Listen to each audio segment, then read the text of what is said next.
ఈ దినాన పరిశుద్ధ గ్రంథమైన బైబిల్లో నుండి పరమగీత గ్రంథం కదా మనము ధ్యానం చేస్తున్నాం. ఓ చిన్న తలంపు మీలో పెడతాను. అమాయకమైన మాటలు కొన్ని నేను చెప్తాను, అద్భుతమైన మాటలు అయ్యగారు చెప్తారు. జాగ్రత్తగా మనం విందాం. దేవునికి స్తోత్రం చెప్పు. పరమగీత గ్రంథం 7వ అధ్యాయం 10వ వాక్యం చదువుకుందాం. నేను నా ప్రియుని దానను, అతడు నా యందు ఆశాబద్ధుడు. ప్రేమ కలిగిన మా మహాపరిశుద్ధ తండ్రి, ప్రాణాత్మ దేహలతో మీకు లొంగిపోతున్నాం, సమర్పించుకుంటున్నాం. దయగలిగిన మా ప్రభువా, మీరు మాతో మాట్లాడి మహిమకములు సిద్ధపరచమని ప్రాణాత్మ దేహం మీ అధికారానికి అప్పగించుకుంటూ పరిశుద్ధాత్మ అభిషేకాన్ని, నాయకత్వాన్ని, సహాయాన్ని, బోధని కోరుకుంటూ యేసునామములో ప్రార్థించి పొంది ఉన్నాము తండ్రి. ఆమేన్. చక్కగా ఒక స్తోత్రం చెప్పండి. అంతేనా? ఇంకా చెప్పగలుగుతారా? ప్రభువునందు మిక్కిలి ప్రియమైన దేవుని ప్రజలారా, మీరు జాగ్రత్తగా దేవుని వాక్యాన్ని వింటే ప్రభువు నేర్పిస్తున్న ఒక మాట ఏమంటే, పరమగీత గ్రంథములో వచనం వెంబడి వచనం, మాట వెంబడి మాట మనము ధ్యానించడం లేదు. పరమగీత గ్రంథములో నుండి 2వ రాకడ సందేశాలు మాత్రమే మనం చూస్తున్నాం. రైట్? ఈ కార్యములు ఇట్లుండగా మనము తిన్నని వారమై ఉండాలనే ఉపదేశాన్ని మనం నేర్చుకున్నాం. ఇప్పుడు చూస్తున్న మరొక మాట ఏమంటే, నేను నా ప్రియుని దానను, అతడు నావాడు. స్తోత్రం చెప్పండి. అతడు నా యందు ఆశాబద్ధుడు. దేవుని బిడ్డలారా, నేను మీ ధ్యానానికి తీసుకొస్తున్నటువంటి ఒక అద్భుతమైన సంగతి ఏమిటంటే, నేను నా ప్రియుని దానను అని చెప్పుట కంటే అతడు నా యందు ఆశాబద్ధుడు అని చెప్పడం చాలా కష్టం, చాలా పెద్ద మాట. నేను నా ప్రియుని దానను అనే మాట కంటే నా ప్రియుడు నా మీద ఆశ పెట్టుకోవచ్చు, ఏం పర్వాలా.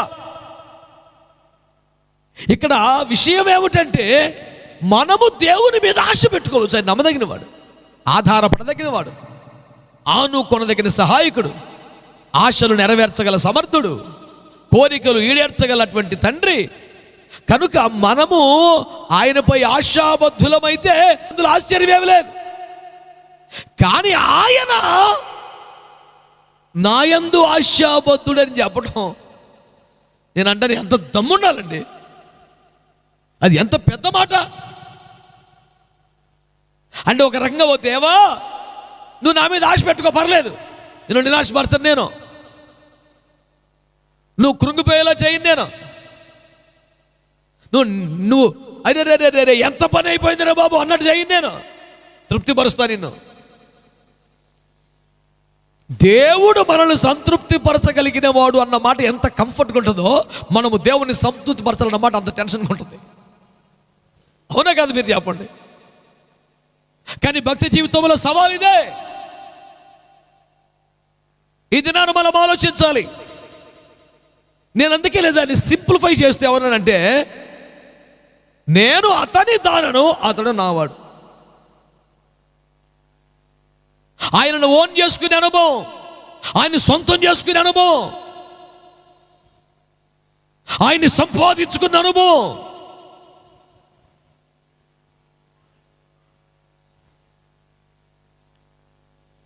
ఇది 2వ రాకడలో సంఘము ఎత్తబడుతున్న సంఘము యొక్క అర్హత, అది సాధించాల్సిన స్థాయి, ఎక్కరాల్సిన శిఖరం. ఈ రోజున దేవుని వాక్యాన్ని మీరు శ్రద్ధగా ఆలకించాలి బిడ్డలారా.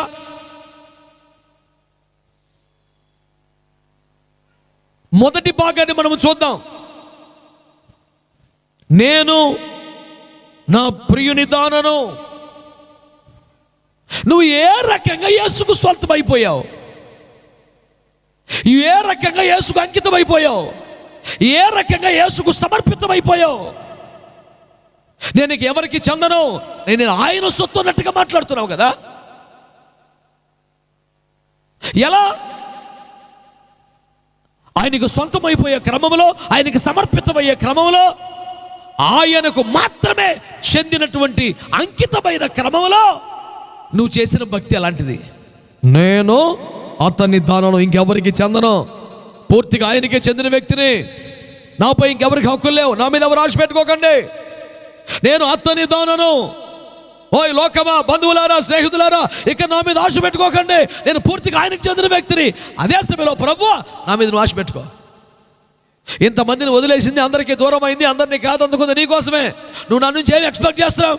I'm ready to do that. I try my best to reach out your expectations. సాధించిన అనుభవాన్ని ఒక క్షణంలో పెట్టి అసలు ఆ ఆశ ఉందా? అసలు ఆ కసి ఉందా? యేసయ్య నా మీద ఏమైనా ఆశ పెట్టుకుంటే నేను రీచ్ అవ్వాలా అని తపనుందా? నేనేమంటున్నానో బిడ్డలారా ఆలోచించండి.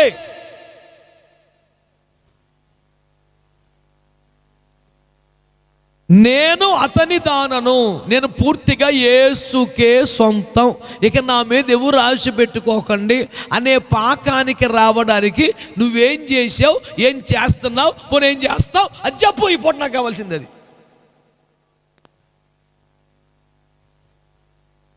నేను నమ్ముకున్నానండి, చర్చికి వస్తున్నానండి, ప్రార్థన చేస్తున్నానండి, సండే స్కూల్ మాటలు మానే, ఇవన్నీ ఎవరైనా చేసేదే.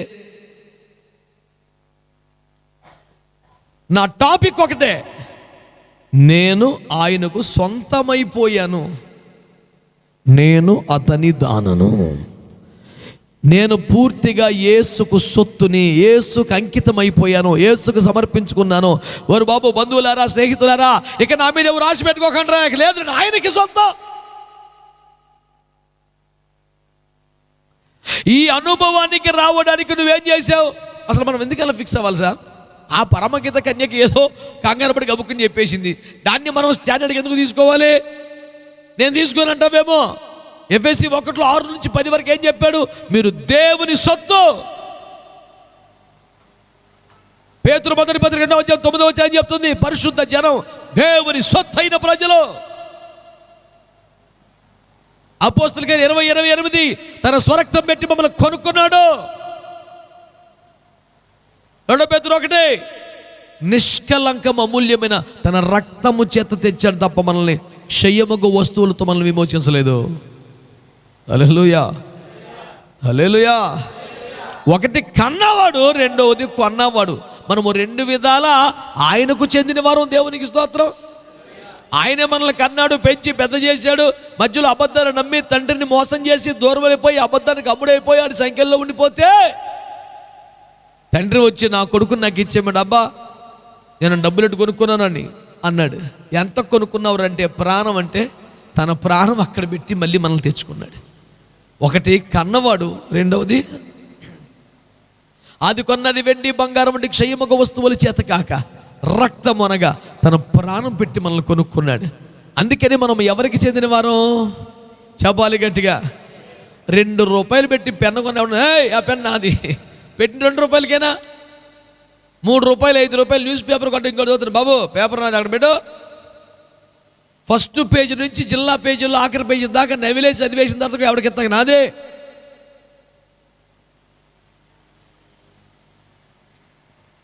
వెల పెట్టినోడికి ఎలా ఉంటుందండి మరి? నువ్వు పెట్టిన వెల ఎంత? దాన్ని సంపాదించడానికి పడింది ఎంత నువ్వు? అయినా వెల పెట్టాం కనుక సర్వ హక్కులు నాకున్నాయనే మాట మాట్లాడతాం మనం. ఇప్పుడు యేసయ్య మనకి ఊపిరి పోసినవాడు, ఆ ఊపిరి చాలక తన ప్రాణం పెట్టి మళ్ళీ కొన్నవాడు. ఇంకా మనం ఆయనకి సొంతమైపోతే, సొత్తు కాకపోతే ఇంకేం క్రైస్తవ జీవితం? యేసును కూడా ప్రేమిద్దామా? యేసును కూడా ఆరాధిద్దామా? యేసుకు కూడా అందుబాటులో ఉందామా? యేసును కూడా పలకరిద్దామా? మన అంశం ఒకటే, నేను అతని దానను, నేను యేసుకు సొంతమైపోయాను, యేసుకు అంకితమైపోయాను, యేసుకు సమర్పితమై జీవితం అనే పాకానికి రావాలి. అది 2వ రాకలో ఎత్తబడే అర్హత. దేవునికి స్తోత్రం కలుగునుగాక. హల్లెలూయా. కనుక దేవుని బిడ్డలారా, యేసుకే జీవితం అంకితమైపోయిన వారి మాటలు, వారి చర్యలు, వారి వ్యవహారాలు ఎలా ఉంటాయో ఒక 5 నిమిషాలు మీకు జ్ఞాపకం చేయాలని నేను ఆశపడుతున్నాను. ఆ అంకితమైపోయే వాళ్ళ పరిస్థితులు. ఇదే పరమగీత 2వ అధ్యాయంలో ఆ బిడ్డ ప్రార్థన ఎలా ఉందో మీరు చూడండి ఒకసారి. ఇదే పరమగీత 2వ అధ్యాయంలో 7వ వచనం చదువుతారా? యెరూషలేము కుమార్తెలారా, ఆ. పొలములోని ఇర్రులను బట్టి లేళ్లను బట్టి మీ చేత ప్రమాణము చేయించుకొని ప్రేమకు ఇష్టమగు వరకు మీరు లేపకయు కలతపరచకయు నుండుడని మిమ్మును బతిమాలుకొనుచున్నాను. 3వ అధ్యాయం 5వ వచనం చదవండి మళ్ళీను. యెరూషలేము కుమార్తెలారా, ఆ. పొలములోని ఇర్రులను బట్టి లేళ్లను బట్టి ఆ. మీ చేత ప్రమాణము చేయించుకొని లేచుటకు ప్రేమకు ఇష్టమగు వరకు మీరు లేపకయు కలతపరచకయు నుండుడని నేను మిమ్మల్ని బతిమాలుకొనుచున్నాను. చూడండి, ఈమె యొక్క హృదయాభిలాష ప్రస్ఫుటంగా కనిపిస్తున్న లేఖన భాగాలవి. ఆమె ఏమని ప్రార్థన చేస్తోంది, ఏమని ప్రభువుని అడుగుతోంది? మీరు జాగ్రత్తగా చూడండి. చుట్టుపక్కల వారిని యెరూషలేము కుమార్తెలను పలుసార్లు మీకు చెప్పాను. యెరూషలేము కుమార్తెలు అంటే నామకార్థ క్రైస్తవులు, సియోను కుమారి అంటే ఎత్తబడే సంఘం. ఈ మాటలు అనగానే మనకు గుర్తొచ్చేయాల. ఏమండి, నా పౌరము, నిష్కలంకరాలు, షోలమ్మితి, ఇవన్నీ కూడా ఎత్తబడే సంఘానికి వాడబడుతున్న పదాలు. యెరూషలేము కుమార్తెలు నామకార్థమైన భక్తులు చేసేవారు. ఇప్పుడు మీరు చూస్తే ఈ నామకార్థ క్రైస్తవులతో ఈ ఎత్తబడే సంఘం మాట్లాడుతుంది. అమ్మా, ఓ యెరూషలేము కుమార్తెలారా, నేను నా ప్రియునితో గడుపుటకు ప్రార్థనా గదిలోనికి వెళుతున్నాను. నేను మోకరించి ప్రార్థనలో ప్రభువుని ముఖాముఖి చూడాలి, ఆయన స్వరం వినాలి, ఆయనతో సహవాసం చేయాలి, ఆయన అభిషేకాన్ని అనుభవించాలి, ఆయన సన్నిధిని అనుభవించాలి. ఈ లోపు నేను బయటికి రాను. అంచేత నన్ను లేపనని, నన్ను మధ్యలో ఆటంకపరచనని నాకు మీరు ప్రమాణం చేయండి. లేచుటకు ప్రేమకి ఇష్టమగు వరకు లేపకయు కలత పరుచుకుందని మీరు నాకు ప్రమాణం చేయండి. ఆమె అరగంటకి గంటకి అలారం పెట్టుకొని ప్రార్థనలోకి వెళ్తలా. ఎన్ని గంటలైనా నన్ను డిస్టర్బ్ చేయొద్దని అందరినీ కంట్రోల్లో పెట్టుకొని ప్రార్థనలోకి వెళ్తుంది. సెల్ ఫోన్ తీసుకొని ప్రార్థనలోకి వెళ్ళటం, ఓ 1 అవర్కి అలారం పెట్టుకొని ప్రార్థనలోకి వెళ్ళటం. ఇది ఏ స్థాయి ప్రార్థనా జీవితం అండి? ఇంకా ప్రాథమిక అనుభవాలు కాదా? ఇంకా చిన్నపిల్లల భక్తి కాదా? ఇంకా మూలోపదేశంలో ఉన్న వ్యక్తులు చేసే ప్రార్థన కాదా? ప్రార్థన ఎట్లుండాలి? ప్రార్థనలు ఎంతసేపు చేయాలి? లేచుటకు ప్రేమకిష్టమగు వరకు లేపకయు కలత పరచక ఉందని మీరు నాకు ప్రమాణం చేయండి. ఇక్కడ ప్రేమ అంటే ఏంటి? భావన కాదు. ప్రేమ అంటే ఫీలింగ్ కాదు. ప్రేమ అంటే ఒక ఎమోషన్ కాదు. ప్రేమ అంటే దేవుడు, వ్యక్తి. యోహాను మొదటి పత్రిక 4వ అధ్యాయం 8వ వచనంలో దేవుడు ప్రేమ అయి ఉన్నాడని రాసి, గాడ్ ఈజ్ లవ్, దేవుడే ప్రేమ. ఇప్పుడు ప్రేమకిష్టమగు వరకు అంటే దేవుడికి ఇష్టమయ్యే వరకు అని. అంటే ప్రార్థనలో ఎవరు సాటిస్ఫై అవ్వాలి? అరగంట ప్రార్థన చేసి ఇవాళ అసలు ఏమో చేసేవాళ్ళే ప్రార్థన అంటే ఎవరు తృప్తితో పడాలా? ప్రార్థనలో ఎవరు సంతోషపడాలా? ఎవరిని రీచ్ అవ్వాలి ప్రేయర్? అంచేత దేవుని వాక్యాన్ని మీరు జాగ్రత్తగా ఆలకించండి. నేను అతని దానను, నాకు ఇంకెవరు లేరు, నాకు ఎవరితో సంబంధం లేదు. ఆయన సంతోషపరచాలి, ఆయనతో మాట్లాడు, ఆయన చెప్పిన పని చేయాలి. ఇంకొకరు చెప్పిన మాట వినా పని లేదు, ఇంకొకరి మాట చేయాల్సిన పని లేదు, ఇంకొకరితో గడపాల్సిన అవసరం నాకు లేదు. నేను అతని దానను పూర్తిగా యేసుకే సొంతం ఈ జీవితం, ఇంకేమి లేవు.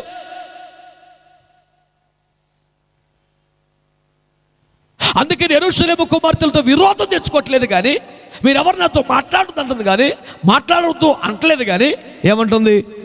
దేవుడు నన్ను పంపించే వరకు నేను ప్రార్థనలో ఉంటా. ప్రభు సముఖము నుంచి బయటకు వచ్చిన తర్వాత నీతో మాట్లాడతా. ఈ లోపు నా జోలికి రాకు నువ్వు, ఈ లోపు నన్ను డిస్టర్బ్ చేయదు నువ్వు. లేచునకు ప్రేమకి ఇష్టమగు వరకు లేపకయు కలత పరచక ఉందని నాకు ప్రమాణం చేయండి. నువ్వు పూర్తిగా యేసుకు చెందిన వ్యక్తిగా మారిపోవడానికి ఇలాంటిది ఏమన్నా చేస్తున్నావా? ఒక్కసారైనా లైఫ్లో ట్రై చేసేవా? ఒక్క రాత్రైనా ప్రభుతో గడిపేవా?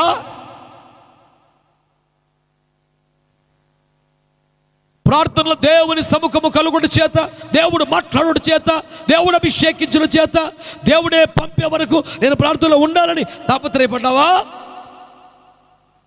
సినాయి కొండ మీదకి మోసే వెళితే పాలెములో ప్రజలు చెడిపోతున్న ఒక భయంకర వేళ దేవుడే మోసేను త్వరపెట్టాను, వెళ్ళ త్వరగా దిక్కు కొందకి ప్రజలు పాడైపోతున్నారు అని చెప్పేదాకా అన్నము నీళ్లు లేకపోయినా మోసే కొండ దిగటం లేదే, ప్రార్థన మానటం లేదే.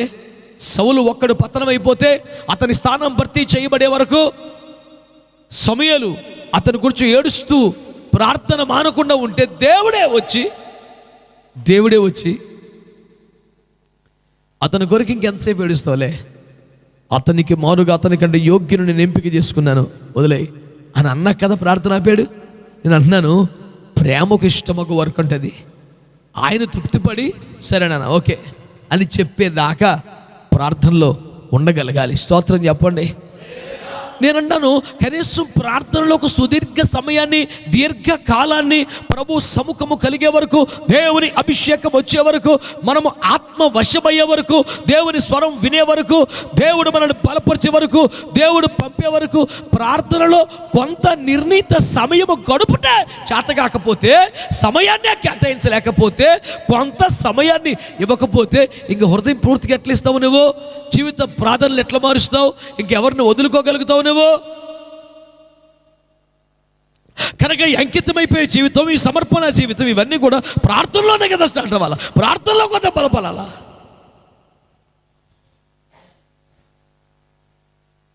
నా జీవితం యేసుకు అంకితం డైలాగ్ కాదండి. నువ్వు ఎంతసేపు గడుపుతున్నావు? ఆయనకే అంకితం ఇచ్చిన జీవితం అయితే ఆయనతో ఎంతసేపు ఉంది? Good morning Jesus, good night Jesus, పొద్దున్నే థ్యాంక్ యూ జీసస్, రాత్రికి సారీ జీసస్, ఇదే బతుకు. ఆ మాత్రానికి నా జీవితం నువ్వు సరిపోవా మాట్లాడతాకి? ఇదిగో నేను, నువ్వు పనికిరావా పాట పని చేయడానికి?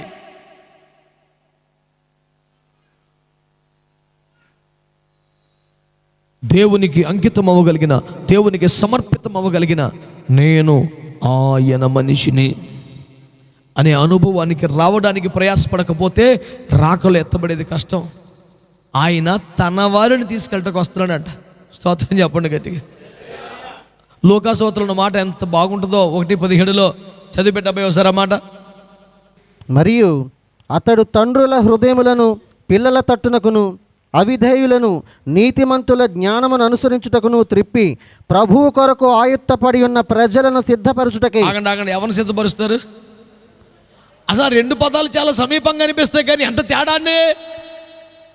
ప్రభువు కొరకు ఆయత్తపడి ఉన్న వారిని సిద్ధపరచుటకై.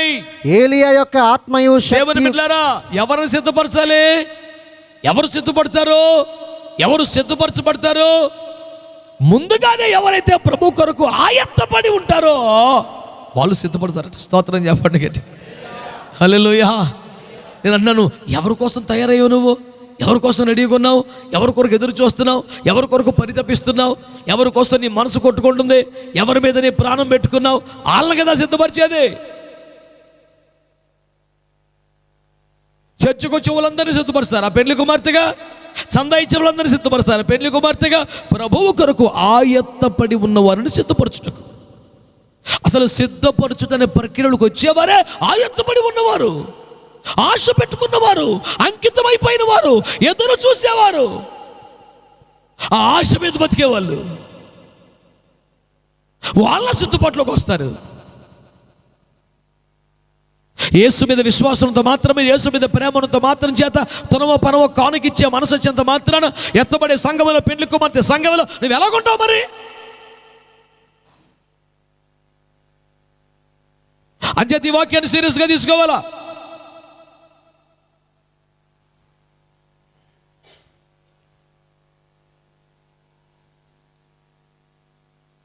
నేను యేసుకు చెందిన వ్యక్తిని, యేసుకు మాత్రమే చెందిన వ్యక్తిని, నేను సొత్తు, నేను అతని దానను, అతని వాడను అని చెప్పే పాకానికి రాకపోతే ఎత్తబడే సంఘంలోని వెలగొంటా.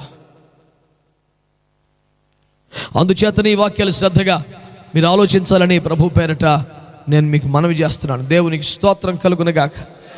ఆమేన్, హల్లెలూయా. ఇలా అంకితమైపోయిన జీవితాన్ని ఏమంటారు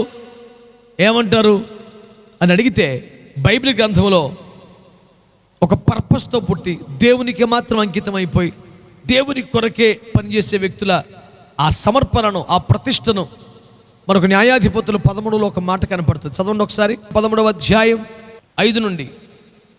నీవు గర్భవతివై కుమారుని కందువు, అతని తల మీద మంగళకత్తి వేయకూడదు. ఆ బిడ్డ గర్భమున పుట్టినది మొదలుకొని దేవునికి నాజీరు చేయబడిన వాడే. దేవునికి స్తోత్రం చెప్పండి గట్టిగా. ఫిలిష్తీయులు చెలరేగిపోతున్నారు. ఇజ్రాయేలు ప్రజలు వారి వల్ల బాధలు అనుభవిస్తున్నారు. చాలా భయంకరమైన పరిస్థితులు ఉన్నాయి.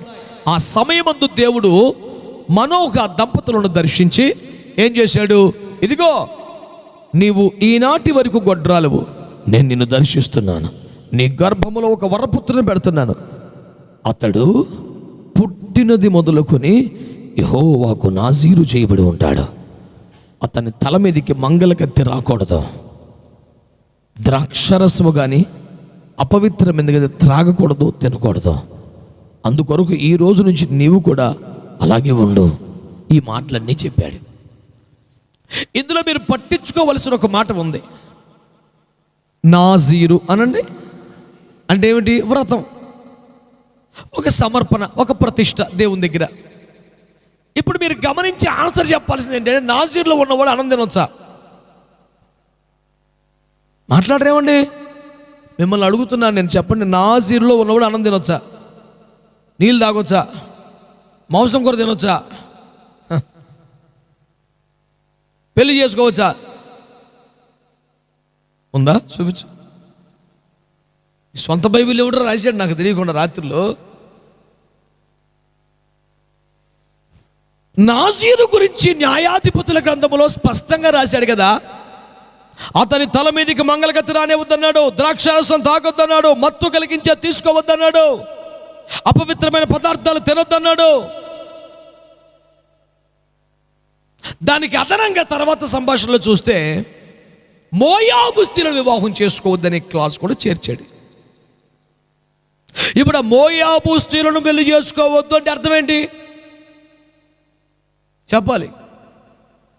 మోయాబు స్త్రీలను పెళ్లి చేసుకోవద్దు, అన్య స్త్రీని వివాహం చేసుకోవద్దు అంటే అర్థం ఏంటి?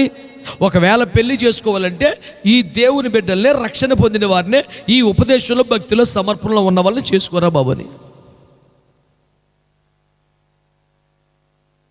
అది ఒక వ్రతం, అదొక నాజీరు.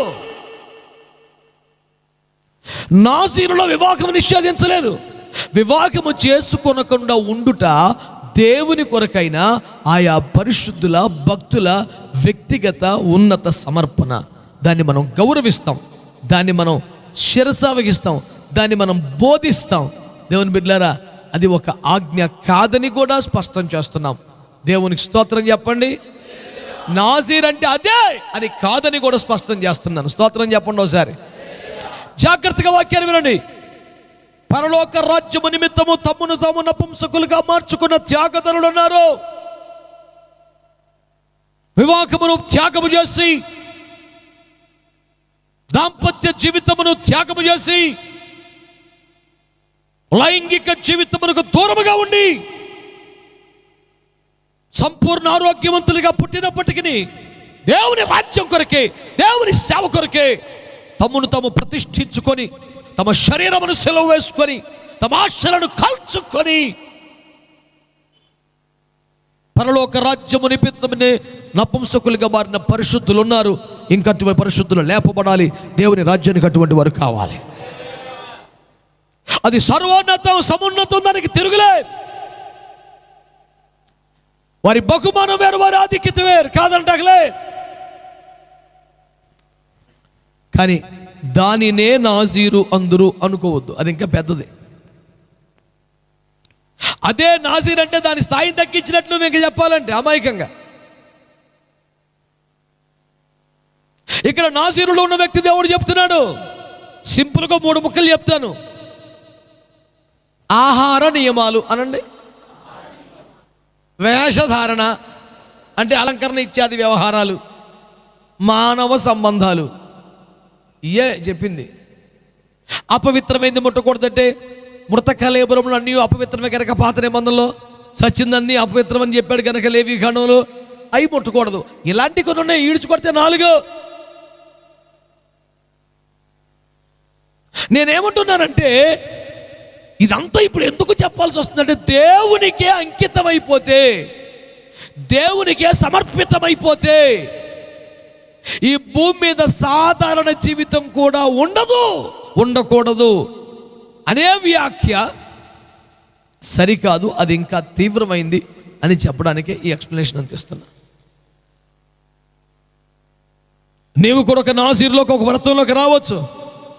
సంసోను దేవుడు ఏరుకోరి పుట్టించుకున్నాడు, ఒక పర్పస్తో పుట్టాడు. అతడు ఏం చేస్తాడట? ఫిలిష్తీయుల చేతిలో నుండి ఇశ్రాయేలీయులను రక్షింప మొదలు పెట్టును. ఆయన ఎవరు రక్షించేది, విడిపించేది, కాపాడేది? అంత భారం నీ మీద ఉంది కనుక, అంత బాధ్యత నీ మీద ఉంది కనుక, అందుకొరకే పుట్టావు కనుక నువ్వు సమర్పణలోకి రావాలి. ఏది పడితే తినకూడదు, ఏది పడితే తాగకూడదు, ఏది పడితే అది ముట్టుకోకూడదు, ఎవరిని పడితే వారిని పెళ్లి చేసుకోకూడదు. చివరికి నీ అలంకరణ, నీ వస్త్రధారణ, నీ వేషధారణ కూడా ఒక ప్రత్యేక ప్రతిష్టలో ఉండిపోవాలి.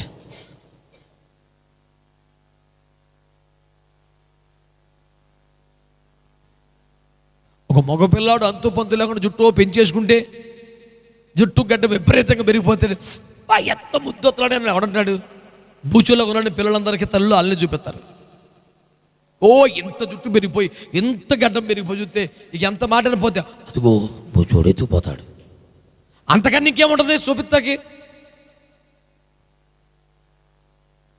ఏది ఆడి పద్ధతిగా స్నానం చేసి తల దూకొని పద్ధతిగా రోడ్డు మీదకి వస్తే నిద్ర లేకుండా చూస్తే కనుక సత్యపోతమే పిల్లగాలు. అంటే నేనంతా ఎందుకు చెబుతున్నాను? నవ్వించడం కొరకు కాదు. కాస్త సౌందర్యంగా, కాస్త అనుకూలంగా, కాస్త ఆకర్షణీయంగా, చూసేవారికి ఇష్టము పుట్టేట్టుగా కనపడకూడదు అన్నది ఒక ప్రతిష్ట, అంతే. దేవునికి స్తోత్రం కలుగునుగా. చూడగానే అందంగా, చూడగానే నీట్గా, చూడగానే అదొక ప్రతిష్ట. చాలామంది నా గడ్డాన్ని గురించి కూడా విపరీతంగా, నా గడ్డం ఆడికి అడ్డమా, ఆడికి ఎందుకు, దాని మీద కూడా ప్రసంగం చేసేవాడు ఒకటి తయారయ్యాడు. వంకలేనమ్మ డొంకటికి ఎడితే అంశులేనుడు నాకు గడ్డమడికి ఎడుతున్నాడు. అడిగి ఎందుకు ఈ ప్రసంగం? విజయవాడలో ఒక పెద్ద సభలో గంట ప్రసంగం చేశాడు గడ్డం మీద. అదే నా పేరు కూడా చెప్పి డైరెక్ట్, ఇండైరెక్ట్గా డైలాగులు కాదు. పెద్ద దైవజనుడు, అవసరమా? ఇంతకీ అతను గంటసేపు ప్రసంగం చేస్తే అతని ప్రసంగం ఎంత డొల్ల, ఎంత అమాయకం తెలుసా? నా ప్రభుని గడ్డమును పెరిగి వేశారు, నీ గడ్డ మీద గడ్డాడు. బుద్ధి ఉంది అసలు? నేను అన్నాను, నా ప్రభుకి గడ్డమే కాదురా, బట్టలు కూడా ఇప్పేశారని చెప్పాను నేను. అది తెలీదా రెఫరెన్స్? బుద్ధి ఉంది అసలు? మైకి పెట్టుకొని ఎక్కువ పెట్టుకొని తెగబాడే తన పాటలో. యేసు ప్రభు మరి మైకులో పాడాడా? నీకెందుకు మైకు? వాల్ పోస్టులో ఆయన ఫోటో వేసినందుకు ఆ పాస్ట్ గారిని ఇంచుమించుకి చంపేసినంత పని చేశాడు. నా ఫోటో ఎలా వేస్తారు? నా ప్రభు కొంత ఫోటో నువ్వు వేస్తావా నాకు ఫోటో అని కలబడిపోయాడు. మరి ప్రభుకి ఫోటో లేదు, ప్రభుకి మరి జేబిఎల్ బాక్సులు కూడా లేవు, 3 టన్ ఏసీ కూడా లేదు.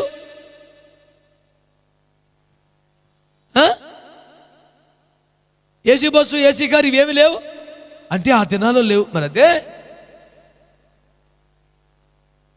అర్ధాకలి మహాపాపం. నీకు సగం తెలిసి జనం ప్రాణం ఎంత రోడ్డు ఎక్కేసావు నువ్వు. ఇందు నిమిత్తం నేను చెప్తున్న సువార్త ఏమనగా, దేవుని బిడ్డలారా, యేసు ప్రభు గడ్డం పెరిగి వేశారు, నువ్వు ఉంచుకుంటావా? అంటే ఎప్పుడైనా అవకాశం దొరికితే నా రోడ్డు మీద నన్ను పట్టుకొని నా గడ్డం పెరిగి వేయడానికి అతను తిరిగి ఇవ్వడేమో మరి. ఎందుకంటే ఇతని ఆత్మ ఖచ్చితంగా యేసును సిలువ వేసిన వారి ఆత్మలాగా ఉంది అతని ఆత్మ. అంతే కోపం, అదే ఆవేశం, అదే కసి, మీదపడి రక్కేసి కొట్టేసి అదే బుద్ధులన్నీ కనబడుతున్నాయి మనిషిలో. మరి బాబు వీడు ఆ బ్యాచ్ నుంచి ఒకడు మిగిలిపోయి ఎట్రా బాబు అనిపించింది నాకు. దేవునికి స్తోత్రం. అటువంటి ప్రమాదకరమైన వ్యక్తుల చేతుల్లో పడకుండా ప్రభు నన్ను కాపాడాడు. కనుక సందర్భం వచ్చినాక చెప్తున్నాను, గడ్డం అంటే అదేమన్నా ప్యాషన్ అవుతుంది, సోకు, అదేమన్నా ఇంట్రెస్ట్, అదేం గొడవేం కాదు. నేను సేవకు వచ్చాను, 18 ఏళ్ళకి వచ్చేసాను సేవకి. ప్రభు నన్ను స్పష్టమైన దర్శనంతో పిలిచి పంపించారు, అభిషేకించి. 17 సంవత్సరాలు పూర్తి అవ్వకుండా 18 అడుగుపెట్ట క్రితమే నన్ను సంఘ కాపరిగా దైవజనులు అభిషేకించి హస్తనిక్షేపం చేసి సేవ పంపించేశారు నన్ను. అన్ని రకముల సంఘ కార్యక్రమాలు నిర్వహించడానికి అధికారం ఇచ్చి అభిషేకం ఇచ్చి పంపించేశారు నన్ను. 18 పూర్తి అవ్వకుండా 17 నుండి 18లో జరబడుతున్న టైంలోనే అభిషేకించబడ్డ కాపరిని నేను. అప్పటికి ఇంత సైజు ఏమీ లేదు, అమాయంగా ఉండేది ఎవరు అంతా. చిన్న బైబిల్ పెట్టుకొని నూనె మీసాలు కూడా సరిగ్గా లేని కాలం నుంచి రోడ్డు మీద వాక్యం చెప్పేస్తుంటే అబ్బే పాస్టర్కి పట్టణ ఉండాలి, పొట్టన ఉండాలని శాస్త్రం ఒకటి ఉంది. ఏది లేక ఎవడు పట్టించుకున్నాడు కాదు, అమాయంగా ఉండేది పరిస్థితి. ఆ టైంలో కొత్తగా బయలుదేరి వారానికి 5 రూపాయలు సందా వచ్చేది, తింటాకే దిక్కులేదు. మరి మంగళ షాప్కి వెళ్ళి క్లీన్ చేసుకుని అంత డబ్బులు ఎక్కడయ్యే? ఇక ఎక్స్ట్రా 10 రూపాయలు మిగిలితే తప్ప ఇవన్నీ ఆలోచించలేము. ముందు ఆగలి కదా. అందుకని 2-3 వారాలు షేవ్ చేసుకునే పరిస్థితి లేదు నాకు. ఇక గడ్డం పెరిగిపోయి అమెజాన్లు పెరిగిపోయి అంతదో టైపులో ఉండేది వ్యవహారం అంతగా, కొత్త వ్యవహారం కదా. అప్పుడు సడన్గా గడ్డముతో తిరగటం మొదలు పెట్టాక నన్ను పెద్ద మనిషిగా చూడటం మొదలెట్టారు జనం. రాగానే కూర్చోమంటాం, రండి బాబు కూర్చోనంటాం. బాబాయ్ గడ్డం అయితే కుర్చీ వేస్తున్నారు, నాకు నన్ను కొంచెం పెద్దోళ్ళు లెక్కలు వేస్తున్నారు, వందనాలు చెప్తున్నారు. నన్ను ఎవడు పట్టించుకోవట్లేదు కదా, నాకు కొంచెం మర్యాద వచ్చింది. అందుకని గడ్డం చూసి వాళ్ళు గౌరవించారు కాబట్టి గడ్డాన్ని నేను గౌరవిస్తున్నాను. నన్ను ఎవడు పట్టించుకునేవాడు కదా అసలు. ఐడవాడు పిల్లగాడు వచ్చారు, రోడ్డు కొంచెం గడ్డం మేసాలు అడవాడు కూర్చొని అన్నారు. నాకు గడ్డము తెచ్చింది, గౌరవం తెచ్చిన గడ్డమా, నేను గౌరవించేదను అనుకున్నాను. ఆ తర్వాత 10 రూపాయలు సందా వచ్చింది, క్లీన్ షేవ్ చేసేసుకున్నాను. అమ్మయ్యా ప్రశాంతం కొందరు బాబు, చింపిరి రాక వచ్చేసింది బాబు, ప్రాణం ఆయుగొందర బాబు అనుకొని క్లీన్ షేవ్ చేసుకొని ఒక వీధి కొట్టం అనమాట. సాయంత్రం బుట్టకుండా చిన్న ప్రార్థన. ఒక సహోదరు వచ్చి, అబ్బా మీరు క్లీన్ చేసి ఎంత ముద్దుకున్నారు, చాలా బాగున్నారు. అమ్మ సైతానోయ్ ఇలా తగలబట్ట పెట్టి అప్పుడు నుంచి మళ్ళీ గడ్డం చేయలేక ఈ సైతాన్ నాకు తగలబడింది. సైతాన చిన్నప్పటి నుంచి జాగ్రత్తగా బతికాను సైతానని. అమ్మ బాబోయ్ బూచోళ్ళకి కనబడితే కరెక్ట్లా ఉంది. ఇది ఎక్కడ సైతాన్ నాకు తగలబడింది అంతే. అవునమ్మా నిజమండి బాబా, గడ్డం అసలు బాగాలేదు, తీసేది ఎంత బాగున్నారు. సూపర్ వర్తమానం చెప్పావు తల్లి. అప్పటి నుంచి రూపాయి ప్లేట్ ఖర్చు లేదు నాకు, ఇదే పని. ఇక ఎలా ఇప్పుడు ముసలాళ్ళం అయిపోవనుకో, ఇప్పుడు ఆ గొడవ లేదు. కానీ ఇప్పుడు గడ్డం తీస్తే అయ్యగారు కూడా ఒక రోజు గడ్డం అప్డేట్ అవుతుంటాడు అన్నమాట. మళ్ళీ ఇదో శుభార్త మాకు ఎప్పుడు ఒక తీరిక చేద్దాం, ఎందుకులే కొత్త రకం అని దాన్ని అలాగ వదిలేసి, అప్పుడు అవసరం కోసం ఇప్పుడు తప్పక నన్ను మన్నించండి దేవునికి స్తోత్రం. ఇప్పుడు నేను గడ్డం తీసుకెళ్తే నన్ను ఎవరు ప్రైజ్లాడు చెప్పరు కాబట్టి ఎవడో ఉంటారు. ఇప్పుడు చెప్పే ప్రైజ్లాడు కూడా పోతుంది. అందుకని కంటిన్యూ. ఇప్పుడు జపని చేస్తాడు, లాగా ఉంటాడు, గడ్డం ఉంటుంది, అదే కావాలి ట్రేడ్ మార్క్. ఓకే కంటిన్యూ అయిపోతుంది బండి. ఇందులో ఏమీ లేదు. దీని మీద ఒక ప్రసంగం చెప్పాడు అంటున్నారా? నేను అన్నాను 66 పుస్తకాలు, నీకు ఒక వచనం దొరకలేదా? రోడ్డు పక్కన అమ్మాయికుడికి గడ్డం దొరికిందే ప్రసంగం చేస్తాకి. నేను అప్పటి నుంచి ప్రార్థన చేస్తాను, ప్రభు ఆయనకి ప్రసంగం చేయడానికి బైబిల్ లేదని అంశం ఇవి ప్రభా, ఇవాళ నా గడ్డం మీద చేశాడు, రేపు నా పొట్ట మీద చేసేలా ఉన్నాడు ఆయన. ఇదేం పాస్టర్ గారు ఎట్ట దొరికాడు నా పేనానికి? వీళ్ళందరూ మారు మనసు పొందాలని స్తోత్రం చెప్పండి. ఎత్తబడే సంఘాన్ని సిద్ధపరచాలంటే గడ్డ మీద పడ్డ వింటారు బాబు నువ్వు. ఏ మిస్టర్ ఇవి గడ్డం అంటే ఇదేంటిది? ప్రభు వీళ్ళందరినీ మార్చాలని ప్రార్థన చేస్తున్నాను. మరి ఏం చేయను? ప్రభుకు స్తోత్రం చెప్పండి. లేకపోతే అదొక అంశం అండి, అదొక టాపిక్ అని బుద్ధి ఉందా? దేవుని వాక్యం అంత అమూల్యమైన గ్రంథం, ఏ వాక్యం చెప్పుకోవచ్చుగా. పరమగీత కన్యక యొక్క చెంపలు చెక్కిళ్ళు ఉన్నాయి, దాని గురించి ఆయన మాట్లాడొచ్చుగా. నా గడ్డ మీద పడ్డావు ఎందుకు?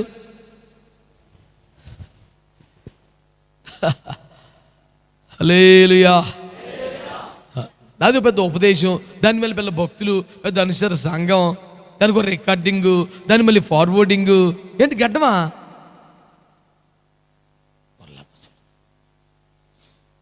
ఏదో రకంగా 1 గంట సమయం గిట్టించేయటమే, ఏముండదు విషయం. కేకలు అరుపులు, ఏయ్ నా ప్రభుకే గడ్డం లేదు, నా ప్రభుకే వాళ్ళ పోస్టర్ లేదు, నా ప్రభుకే ఫోటో లేదు.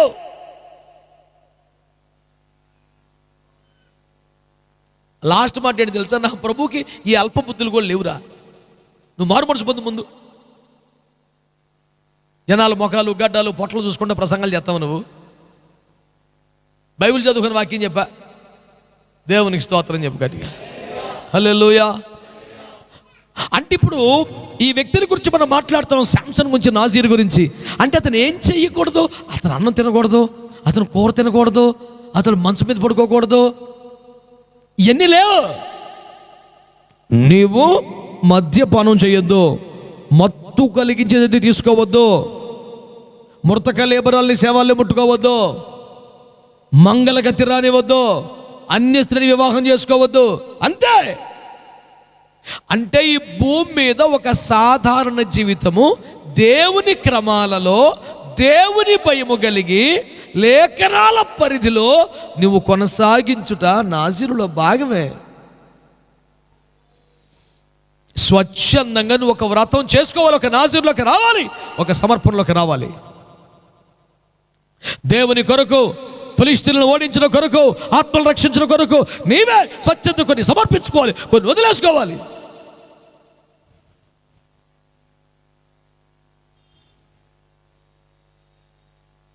ద్రాక్ష తోటకు కావలి వారిగా ఉన్నవారిని చంపి తినటకు బయలుదేరిన సింహాన్ని చంపాలి, అయినా నువ్వు ద్రాక్షరసం తాగకూడదు. దేవునికి స్తోత్రం కలుగును గాక. ఏ మత్తు రానివ్వకూడదు, మధ్య అలర్ట్గా ఉండాలి, మెలకుగా ఉండాలి, అన్ని వేళలో సిద్ధపడి ఉండాలి. నువ్వు ప్రజలను ఆకర్షించకూడదు, ఎదుటి వారి కట్లు అందంగా పడడానికి ప్రయత్నం చేయకూడదు. ఇప్పుడు అలంకరించుకునే వాళ్ళందరూ ఆ బట్టలు కానీ, నగలు కానీ, మేకప్లు కానీ, ఈ తిప్పలాంటి ఎందుకు ఎదుటి వారికి కాస్త ఆకర్షణీయంగా కనపడాలనేక ప్రయత్నం అంతా కూడా. నన్ను ఎవడు చూడాలి, నేను ఎవరికైనా నచ్చాలనే కాన్సెప్ట్ ఉంటే ఈ గొడవ అంతా ఎందుకు ఉంటుంది? బైబిల్తో పావు గంట, అర్థం ముందు 30 గంట, ఈ క్యాలిక్యులేషన్ ఎందుకు ఉంటుంది మనకి? ఈ రంగు పూసుకున్న వాళ్ళు నేను గమనించే వాళ్ళకి దుఃఖం వస్తే కూడా ఎడవటం లేదు. వాళ్ళకి ఎంత టెన్షన్ నీకు. మేమే హాయి కదా, దేవుని స్తోత్రం, హల్లెలూయా. వాళ్ళు యేసు ప్రభు ప్రేమను నమ్మట్లేదండి. నా బాధ అది. సుందరములైన మీ అవయవములకు ఎక్కువ సౌందర్యం అక్కరలేదు, నేను చక్కగా అందంగా చేశాను బిడ్డ, నీకు ఇంక ఎక్స్ట్రా అక్కర్లేదురా, నా పనితనం సూపర్ రా అని చెప్పాడు యేసు ప్రభు. మరి ఆయన మీద నీకు ఆ మాత్రం గౌరవం, ఇంట్రెస్ట్ లేకపోతే చేసేవాళ్ళు అమాయకంగా, నేను నీ లోపములు సరిదిద్దాను చూడు, తప్పు కదరా అని నేను అలాగ అనలేదండి, చేసింది అదేనండి. అమాయకులు నోడుతూ అంటారు, నువ్వు తెలివితేటలు కాబట్టి చేసి చూపించావు. మంచి వాళ్ళందరూ స్తోత్రం చెప్పండి. నువ్వు ఎవరి దానవో, నువ్వు ఎవరి వాడవో, పాక్షికంగానా సంపూర్ణంగానా? తర్వాత హనోకు జీవితాన్ని చూడండి. హనోకు 300 సంవత్సరములు దేవునితో నడుచుచు, ఆదికాండం 5:21, కుమారులను కుమార్తెలను కానేను. ఇప్పుడు మీరు పట్టుకోవాల్సిన మాట ఏంటంటే, హనోకు దేవునితో నడిచాడు. ఈ లోకంతో పెద్దగా ఎవరితో సంబంధాలు లేవు, పిచ్చాపాటి కబుర్లు లేవు, టైంపాస్ వ్యవహారాలు లేవు, లౌకిక ఫ్రెండ్స్ లేరు ఆయనకి, పెళ్ళిళ్ళకి, పార్టీలకి, ఫంక్షన్లకి వెళ్ళిన దాఖలాలు కనపడవు. అలాగని కుటుంబం లేదా? ఉంది. దేవునితో నడుచుచు కుమారులను కుమార్తెలను కనంటే తన కుటుంబానికి ఎంతో కొంత నిర్దిష్టమైన మినిమం సమయాన్ని కేటాయించేవాడు. ఆ బాధ్యతలను నెరవేర్చి మిగతా మ్యాక్సిమం సమయం అంతా దేవునితోనే గడిపేవాడు. ఆయన మాట వింటూ, ఏమండి, ఆయనతో మాట్లాడుతూ, ఆయనతో నడుస్తూ సమయమంతా గడిపేసేవాడు. అంటే ఇప్పుడు మనకి ఏమర్థమవుతుంది ఇక్కడ వాక్యంలో? అతడు దేవునికి అంకితమైన వాడు కాదా?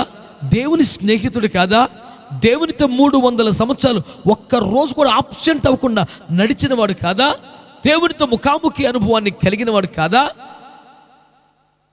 మరణమే లేని మహిమలోకానికి సశరీరుడిగా వెళ్ళిపోయే భాగ్యాన్ని పొందినవాడు కాదా? ఎత్తబడే సంఘానికి ముంగుర్తుగా కొనిపోబడ్డ ధన్యజీవి కాదా? మరణము రుచి చూడకుండా కొనిపోబడిన పరిశుద్ధులు అగర్గణ్యుడి కాదా? ఇన్ని అనుభవాలు కలిగిన వ్యక్తి ఓ సాధారణ కుటుంబ జీవితాన్ని కూడా కలిగి ఉన్నాడు అని జ్ఞాపకం చేస్తున్నా.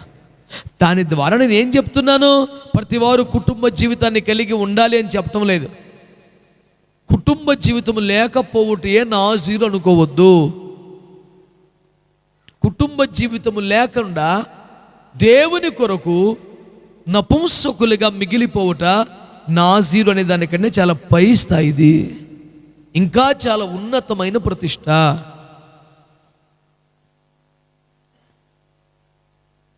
ఈ స్థాయిలో కూడా నువ్వు దేవునికి కుటుంబాలను కలిగి, భర్తను కలిగి, భార్యను కలిగి, బిడ్డలను కలిగి కూడా నువ్వు దేవునికి అంకితమై బ్రతకవచ్చు.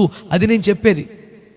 వాళ్ళందరినీ తక్కువ చేసి విచిత్రంగా మాట్లాడటం వల్ల నువ్వు ఈ స్థితిలో కూడా దేవునికి అంకితమే బ్రతకొచ్చు, దేవునికి సమర్పించుకుని బ్రతకొచ్చు, దేవుని సంతోషపరిచేలా బ్రతకొచ్చు. నీ మిగతా ఉద్యోగ జీవితానికి, కుటుంబ జీవితానికి ఈ మిగతా కార్యక్రమాలన్నిటికీ మినిమం సమయాన్ని కేటాయించి మ్యాక్సిమం ప్రభు దగ్గర గడుపుట, ఆయన వాక్యాన్ని వినుట, ఆయనతో నడుచుట, పరిచర్యలో పాలు పొందుట ఇత్యాది కార్యక్రమాల ద్వారా నువ్వు దేవునికి సొంతమైపోవచ్చు. దేవునికి మాత్రమే చెందిన వ్యక్తిగా ఉండొచ్చు. ఇప్పుడు మీలో ఎవరైనా హనోకు దేవునికి సొంతం అవ్వలేదు అనగలుగుతారా?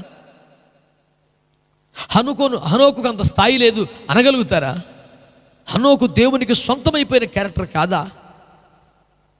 అందుచేతనే కుటుంబాలు కలిగిన, ఉద్యోగాలు కలిగిన వాటికి మినిమం సమయం కేటాయించండి. దానికంటే ఎక్కువ సమయాన్ని వాక్యానికి, ప్రార్థనకి, పరిచర్యకు ఇవ్వండి. అలా ఇచ్చి మీరు ఆయన దానను, ఆయన వాడను, ఆయన సొత్తును అనే అనుభవంలోనికి రావచ్చు అని మీకు జ్ఞాపకం చేస్తున్నాను. దేవునికి స్తోత్రం. అబ్రహామును గురించి మాట్లాడదామా? అబ్రహాము దేవునికి సొంతమైపోయినాడు కాదా? దేవునికి సొత్తు అయిపోయినాడు కాదా? దేవునికి అంకితమైపోయినాడు కాదా? అబ్రహాం అంటాడు దేవునితో, అయ్యా నా దగ్గర ఇంకేముంది, ధూళిని బూడిదే, నేను నా ఆశలు, నా ప్రేమలు, నా బంధాలు అన్ని తగలబెట్టేశాను బలిపీఠం మీద.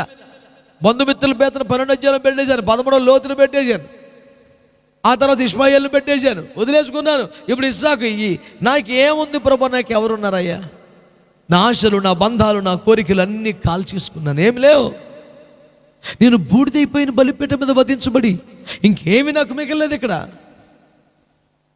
అంతగా దేవుని కొరకు బలిపీఠం మీదకి వచ్చిన వారెవరో, అంతగా దేవుని కొరకు సమర్పించుకున్న వారెవరో, అంతగా దేవునికి మాత్రమే అంకితమైపోయిన వారెవరో. ఇప్పుడు అబ్రహాం గురించి మాట్లాడమంటే అతడు దేవునికి సొంతమైన వాడు కాదు అని నువ్వు చెప్పగలుగుతావా? ఒకవేళ అబ్రహాములాగా జీవిస్తే అది తగిన అద్భుతమైన జీవితం కాదా?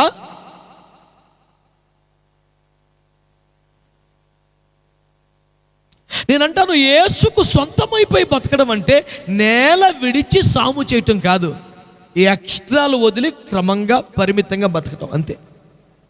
మళ్ళీ చెప్పనా? యేసుకు సొంతమైపోయి బ్రతకటం అంటే నేల విడిచి సాము చేయటం కాదు. మరేమిటి? ఆశలు విడిచి కొన్ని పరిమితులలో, క్రమాలలో బ్రతకటం. దేవునికి స్తోత్రం కలుగునగా. అందరూ చెప్పండి గట్టిగా, హల్లెలూయా, హల్లెలూయా. అందుచేత దేవుని వాక్యాన్ని మీరు జాగ్రత్తగా ఆలకిస్తే ఈ వచనం ప్రభు నీకు అర్థం చేసుకునే ప్రయత్నం చేస్తాడు. అలాగనే దేవుని బిడ్డలారా, నేను వ్యక్తిని జ్ఞాపకం చేస్తా. దావీదు కుటుంబ జీవితాన్ని కలిగిన వాడే, కానీ దావీదు చూడండి 40 సంవత్సరాలు రాజుగా ఉన్నాడు. 40 సంవత్సరాలు ఇంచుమించు యుద్ధాలు చేస్తూనే ఉన్నాడు. యుద్ధాలు చేసి లక్షల మనుగుల సంపదను సంపాదించి కొడుకు ఎంత ఇచ్చాడు, చిన్నోడికి ఎంత ఇచ్చాడు, పెద్దోడికి ఎంత ఇచ్చాడు, కూతురికి ఎంత ఇచ్చాడు, ఎవరికి 10 రూపాయల వాళ్ళకి తిండి బట్ట ఇచ్చే లోటు లేకుండా పెంచాడు. 40 సంవత్సరాల యుద్ధములు తను సంపాదించింది మొత్తం దేవుని మందిరానికి ఇచ్చేశాడు. నేను అన్నాను, 40 ఏళ్ళు ఒక సుఖపడదామని కానీ, ఒక రెస్ట్ తీసుకుందామని కానీ, ఎంజాయ్ చేద్దామని కానీ ఆ వ్యక్తికి లేదండి. పొద్దు గూకల యుద్ధమే, పోరాటమే, ప్రయాసే, పోగు చేయడమే. ఎంత పోగు చేసి ఏం ఎంజాయ్ చేశాడు? మొత్తం చచ్చికేసాడు. 40 సంవత్సరాలు ప్రాణాలకి తెగించి చేసిన యుద్ధము యొక్క కష్టార్జితం దేవుడికి ఇచ్చేశాడుగా. అంటే తన కోసం కాదుగా ప్రయాసపడింది, తన కోసం కాదుగా సంపాదించుకుంది, కష్టపడింది అది దేవుని కోసమేగా. మరి ఆ జీవితాన్ని ఏమనాలి? దేవునికి సొంతమైపోయినాడు కాదా? ఇప్పుడు ఈ భక్తులు దేవుని అంచనాలకు చేరుకున్నవారు కాదా? దేవుని ఆశలు నెరవేర్చిన వారు కాదా? ఉదాహరణకి సొదొమ గొమొర్రా అనండి. వాళ్ళ పాపం ఎక్కువైపోయినప్పుడు దేవుడు అబ్రాహాము దగ్గరికి వచ్చాడు కదా. సొదొమ గొమొర్రా పరిస్థితి ఇలా ఉందరా బాబు అని చెప్పాడు. నేను చూడటానికి వెళ్తున్నాడని చెప్పాడు కదా. అప్పుడు ఒక్క ప్రశ్న అడుగుతున్నాను, దేవునికి అబ్రహాము యొక్క పర్మిషన్ కావాలా?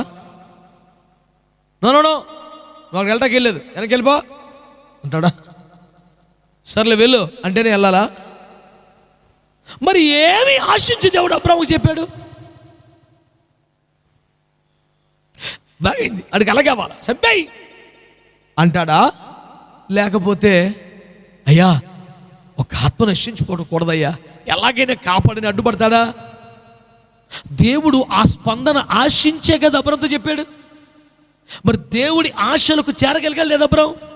దేవుడు తృప్తిపడ్డాడు. ఇంకా చెప్పాలంటే సొదొమ గొమొర్రా మీద అగ్ని వేయవచ్చిత్రన్న మాట చెప్పలేదు దేవుడు. నేను విన్నట్లుగానే ఉందో లేదో చూద్దామని వెళ్తున్నాను అన్నాడు. వెంటనే సర్రమని అర్థం వచ్చేసి, అయ్యా 50 మంది మంచోళ్ళు ఉంటే అందరం చంపేస్తావా? నేను చంపేస్తాను అనలేదు కదరా, అనలేదు. లేదులే వదిలేస్తా అన్నాడు.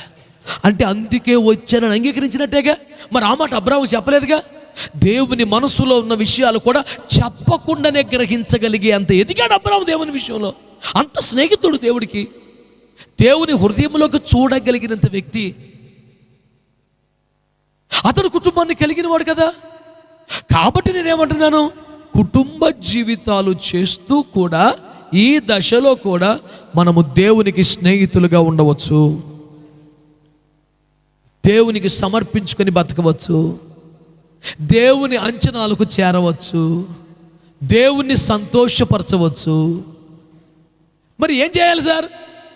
మిగతావన్నీ కుటుంబం, దాంపత్యం, ఉద్యోగం, వ్యాపారం, ఆహారం అన్నీ మినిమం చేస్తా రావాలి. మ్యాక్సిమం టైంను ఓ పక్కన పెట్టాలి, దాన్ని దేవునికి ఇవ్వాలి. ఆమేన్.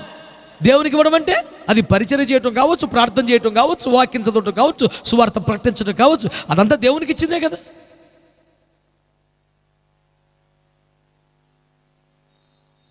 ఇప్పుడు మన ఇంట్లో రేపు నెల ఫంక్షన్ ఉంది. ఉదాహరణకి ఇప్పుడు క్రిస్మస్ ఏముందండి, 10 మందికి భోజనాలు పెట్టాలనుకుంటున్నామండి. ప్రతి నెల రెగ్యులర్గా ఉండే ఖర్చులు తగ్గిపోతాయి. ఈ నెల అవి మామూలేగా, ఇది ఎక్స్ట్రా. మరి ఎక్స్ట్రా కోసం దొంగతనం చేస్తామా? ఎక్స్ట్రా కష్టపడతాం. రెగ్యులర్గా ఉండే వాటిని కొన్ని తగ్గించుకుంటాం. సరిగ్గా అదే భక్తి అంటే కూడా. నువ్వు తల కిందలు తప్ప చేసి అక్కర్లేదు. నీ కుటుంబాన్ని వదిలేసి గౌతమ బుద్ధుల్లా కూడా వెళ్ళిపోక్కర్లేదు. నువ్వేం చేయాలి? అన్నీ మినిమం చేయి. హనోకులాగా మినిమం చేయాలా, మ్యాక్సిమం.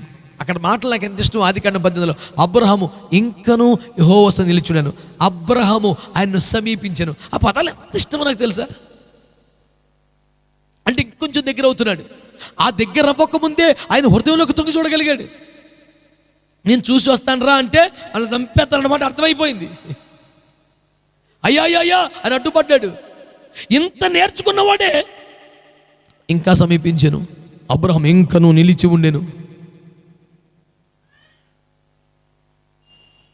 అందుకనే ఉద్యోగాలు రాజీనామాలు చేయకుండా, కుటుంబాలకి విడాకులు ఇవ్వకుండా, పిల్లల్ని అన్యాయం చేయకుండా ఈ బాధ్యతలన్నీ మినిమముగా మార్చుకొని ఎక్కువ సమయాన్ని వాక్యము, ప్రార్థన, పరిచర్యకు కేటాయించడం ద్వారా మనము యేసుకు అంకితమైన వారంగా మారవచ్చును. అలాంటి భక్తి సీరియస్గా సాధన చేయండి.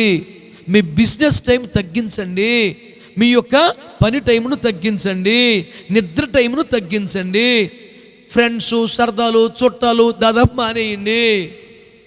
మీ కుటుంబ పోషణ కొరకైన పనులు చేసుకోండి, మీ కుటుంబ ధర్మాలు నెరవేర్చండి. ఇవన్నీ కూడా సంక్షిప్తంగా, క్లుప్తంగా చేయండి. టైంను కొంచెం ఎక్కువ మిగిలిలా చూడండి. వాక్యం చదువుకోండి, ప్రార్థన చేసుకోండి, పరిచర్యలో పాలు పొందండి, మందిరానికి రండి. మీరు దేవునికి అంకితమైన వ్యక్తులుగా నానాటికి మారుతారు. దేవునికి స్తోత్రం. ఈ అభ్యాసము చేసుకోండి. ఇది మొదటి పార్ట్. స్తోత్రం చెప్పండి. ఇది అమాయకమైన బోధ. ఇప్పుడు అసలు కూడా ఉంది. స్తోత్రం. ఏమిటి? మనము యేసుకు సొంతమైపోవాలి అనండి. మనం యేసుకి అంకితం అయిపోవాలి. ఇది ఈజీయే, కొద్ది గొప్ప కష్టపడచ్చు. కానీ యేసును సొంతం చేసుకోవాలండి. నేను యేసు బిడ్డను, యేసు దానను, యేసు వాడను చెప్పటం ఈజీ. అతడు నావాడు.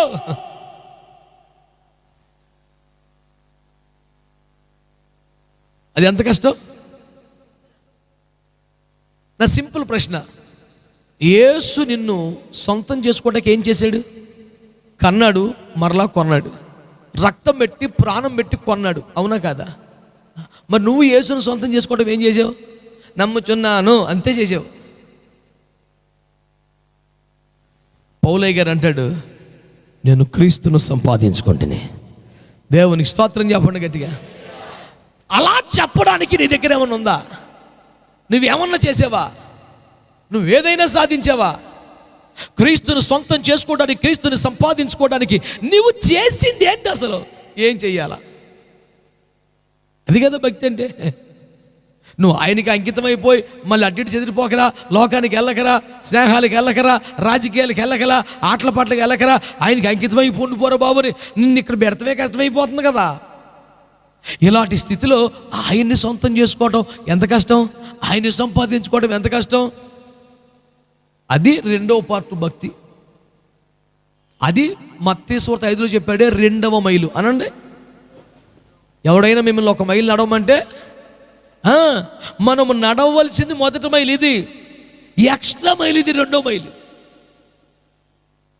మనం ఇదే చేయలేకపోతే 2వ మైలు ఎప్పుడు చేస్తావు నువ్వు? మైలు రమ్మంటే 2 మైలు నడవమన్నాడుగా, ఆ 2వ మైలు ఎక్స్ట్రా మైలు ఎప్పుడు నడుస్తావు? క్రీస్తు యొక్క సంపాదన నీవు. 2వ మైలు ఏంటి? క్రీస్తునే సంపాదించుకోవాలి నీవు. ఆయనకి అంకితమైపోవాలి. మొదటి లైను ఆయన నీ మీద ఆశ పెట్టుకోగలగాలి, ఆయనను సంపాదించుకోగలి. 2వ లైను ఈ 2వ భాగాన్ని దైవజనులు రాజవయ్య గారు మనతో మాట్లాడతారు. మనందరం కలిసి సంతోషంగా చప్పట్లు కూడా దైవజన్ నాకు మరిద్దాం. Praise the lord. చాలా మంచి విషయాలు, చాలా సంఘానికి అవసరమైన విషయాలు దైవజనులు మాట్లాడారు. హల్లెలూయా. ఆయన మనలను తనకు సొంతంగా ఎలా చేసుకున్నాడో, అది ఎంత ప్రాముఖ్యమో మనకు కూడా ఒక ఆప్షన్ ఇచ్చాడు. మనం ఆయన్ని సొంతం చేసుకోవాలి. హల్లెలూయా కదా. ఒక మాటను చదువుదాం. అయ్యగారు చెప్పిన మాటే ఫిలిప్పీ పత్రిక 3వ అధ్యాయము 9వ వచనం చదువుదాం. క్రీస్తును సంపాదించుకొని ధర్మశాస్త్ర మూలమైన నా నీతిని గాక క్రీస్తు నందలి విశ్వాసము వలననైన నీతి, అనగా విశ్వాసమును బట్టి దేవుడు అనుగ్రహించు నీతి గలవాడనై ఆయన యందు అగపడు నిమిత్తమును ఏ విధము చేతనైనను. చాలు, స్తోత్రం చెప్తాం గట్టిగా. హల్లెలూయా, హల్లెలూయా. క్రీస్తును సంపాదించుకుంటా అనే అంశంలో చాలా సెగ్మెంట్స్ ఉన్నాయి. చాలా తక్కువ సమయంలో ఏదో ఒక పాయింట్ మాత్రమే చెప్పడానికి ట్రై చేస్తాను. ప్రత్యేకంగా పౌలు గారు వర్ణించిన దాంట్లో 2 విషయాలు కనపడుతున్నాయి. ఒకటి, ధర్మశాస్త్ర మూలమునైన నా నీతిగాక దేవుడు అనుగ్రహించే నీతి ఒకటి ఉంది. హల్లెలూయా. అంటే స్వనీతి ఒకటి ఉంది, దైవనీతి ఒకటి ఉంది. స్వనీతిలో చాలా నలగొట్టుకొనుట ఉంది. ఫిలిప్పీ పత్రిక 3వ అధ్యాయము 5వ వచనం నుండి. సున్నతి పొంది తిని సున్నతి పొంది తిని ఇశ్రాయేలు వంశపు వాడనై బెన్యామీను గోత్రములో పుట్టి హెబ్రీయుల సంతానమైన హెబ్రీయుడనై ధర్మశాస్త్రము విషయము పరిసయుడనై ఆసక్తి విషయము సంఘమును హింసించువాడనై ధర్మశాస్త్రము వలన నీతి విషయము అనింద్యుడనై ఉండిని. చాలు. పౌలు గారి జీవితం సాధారణ జీవితం ఏం కాదు. చాలా ప్రతిష్ట, వైరాగ్యం, నలగొట్టుకునితో కూడిన జీవితమే గడిపాడు. సంఘాన్ని హింసించే విషయంలో ఏమంటున్నాడంటే, యేసుక్రీస్తును ద్వేషించినందుకు హింసించలేదంట. దేని కొరకు హింసించాడు? దేవుని యందు తనకున్న ఆసక్తితో హింసించాడట. అమ్మా, నా యెహోవాని ఇంత కించపరుస్తారా? నా యెహోవా దేవుడిని పూజించరా వీళ్ళు?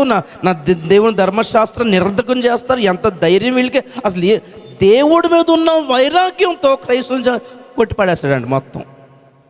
ఎలా ఫీల్ అవుతున్నాడంటే, దేవుడు ఇంప్రెస్ అవుతాడు అనుకుంటున్నాడు. ఇంప్రెషన్. ధర్మశాస్త్ర సంబంధమైన నీతి వలన, క్రియల వలన తనకు మెంటల్గా ఎలా ఫిక్స్ అయిపోయాడంటే, నేను చాలా నీతిమంతుడని ఫిక్స్ అయిపోతున్నాడు. యేసు ప్రభు దర్శించే వరకు అదే ఫీలింగ్లో ఉన్నాడు. హల్లెలూయా, హల్లెలూయా.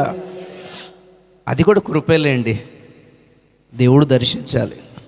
Praise the Lord. దేవుడు దర్శించాడు, కానీ తర్వాత క్రీస్తును తానే సంపాదించుకున్నాడంట. హల్లెలూయా.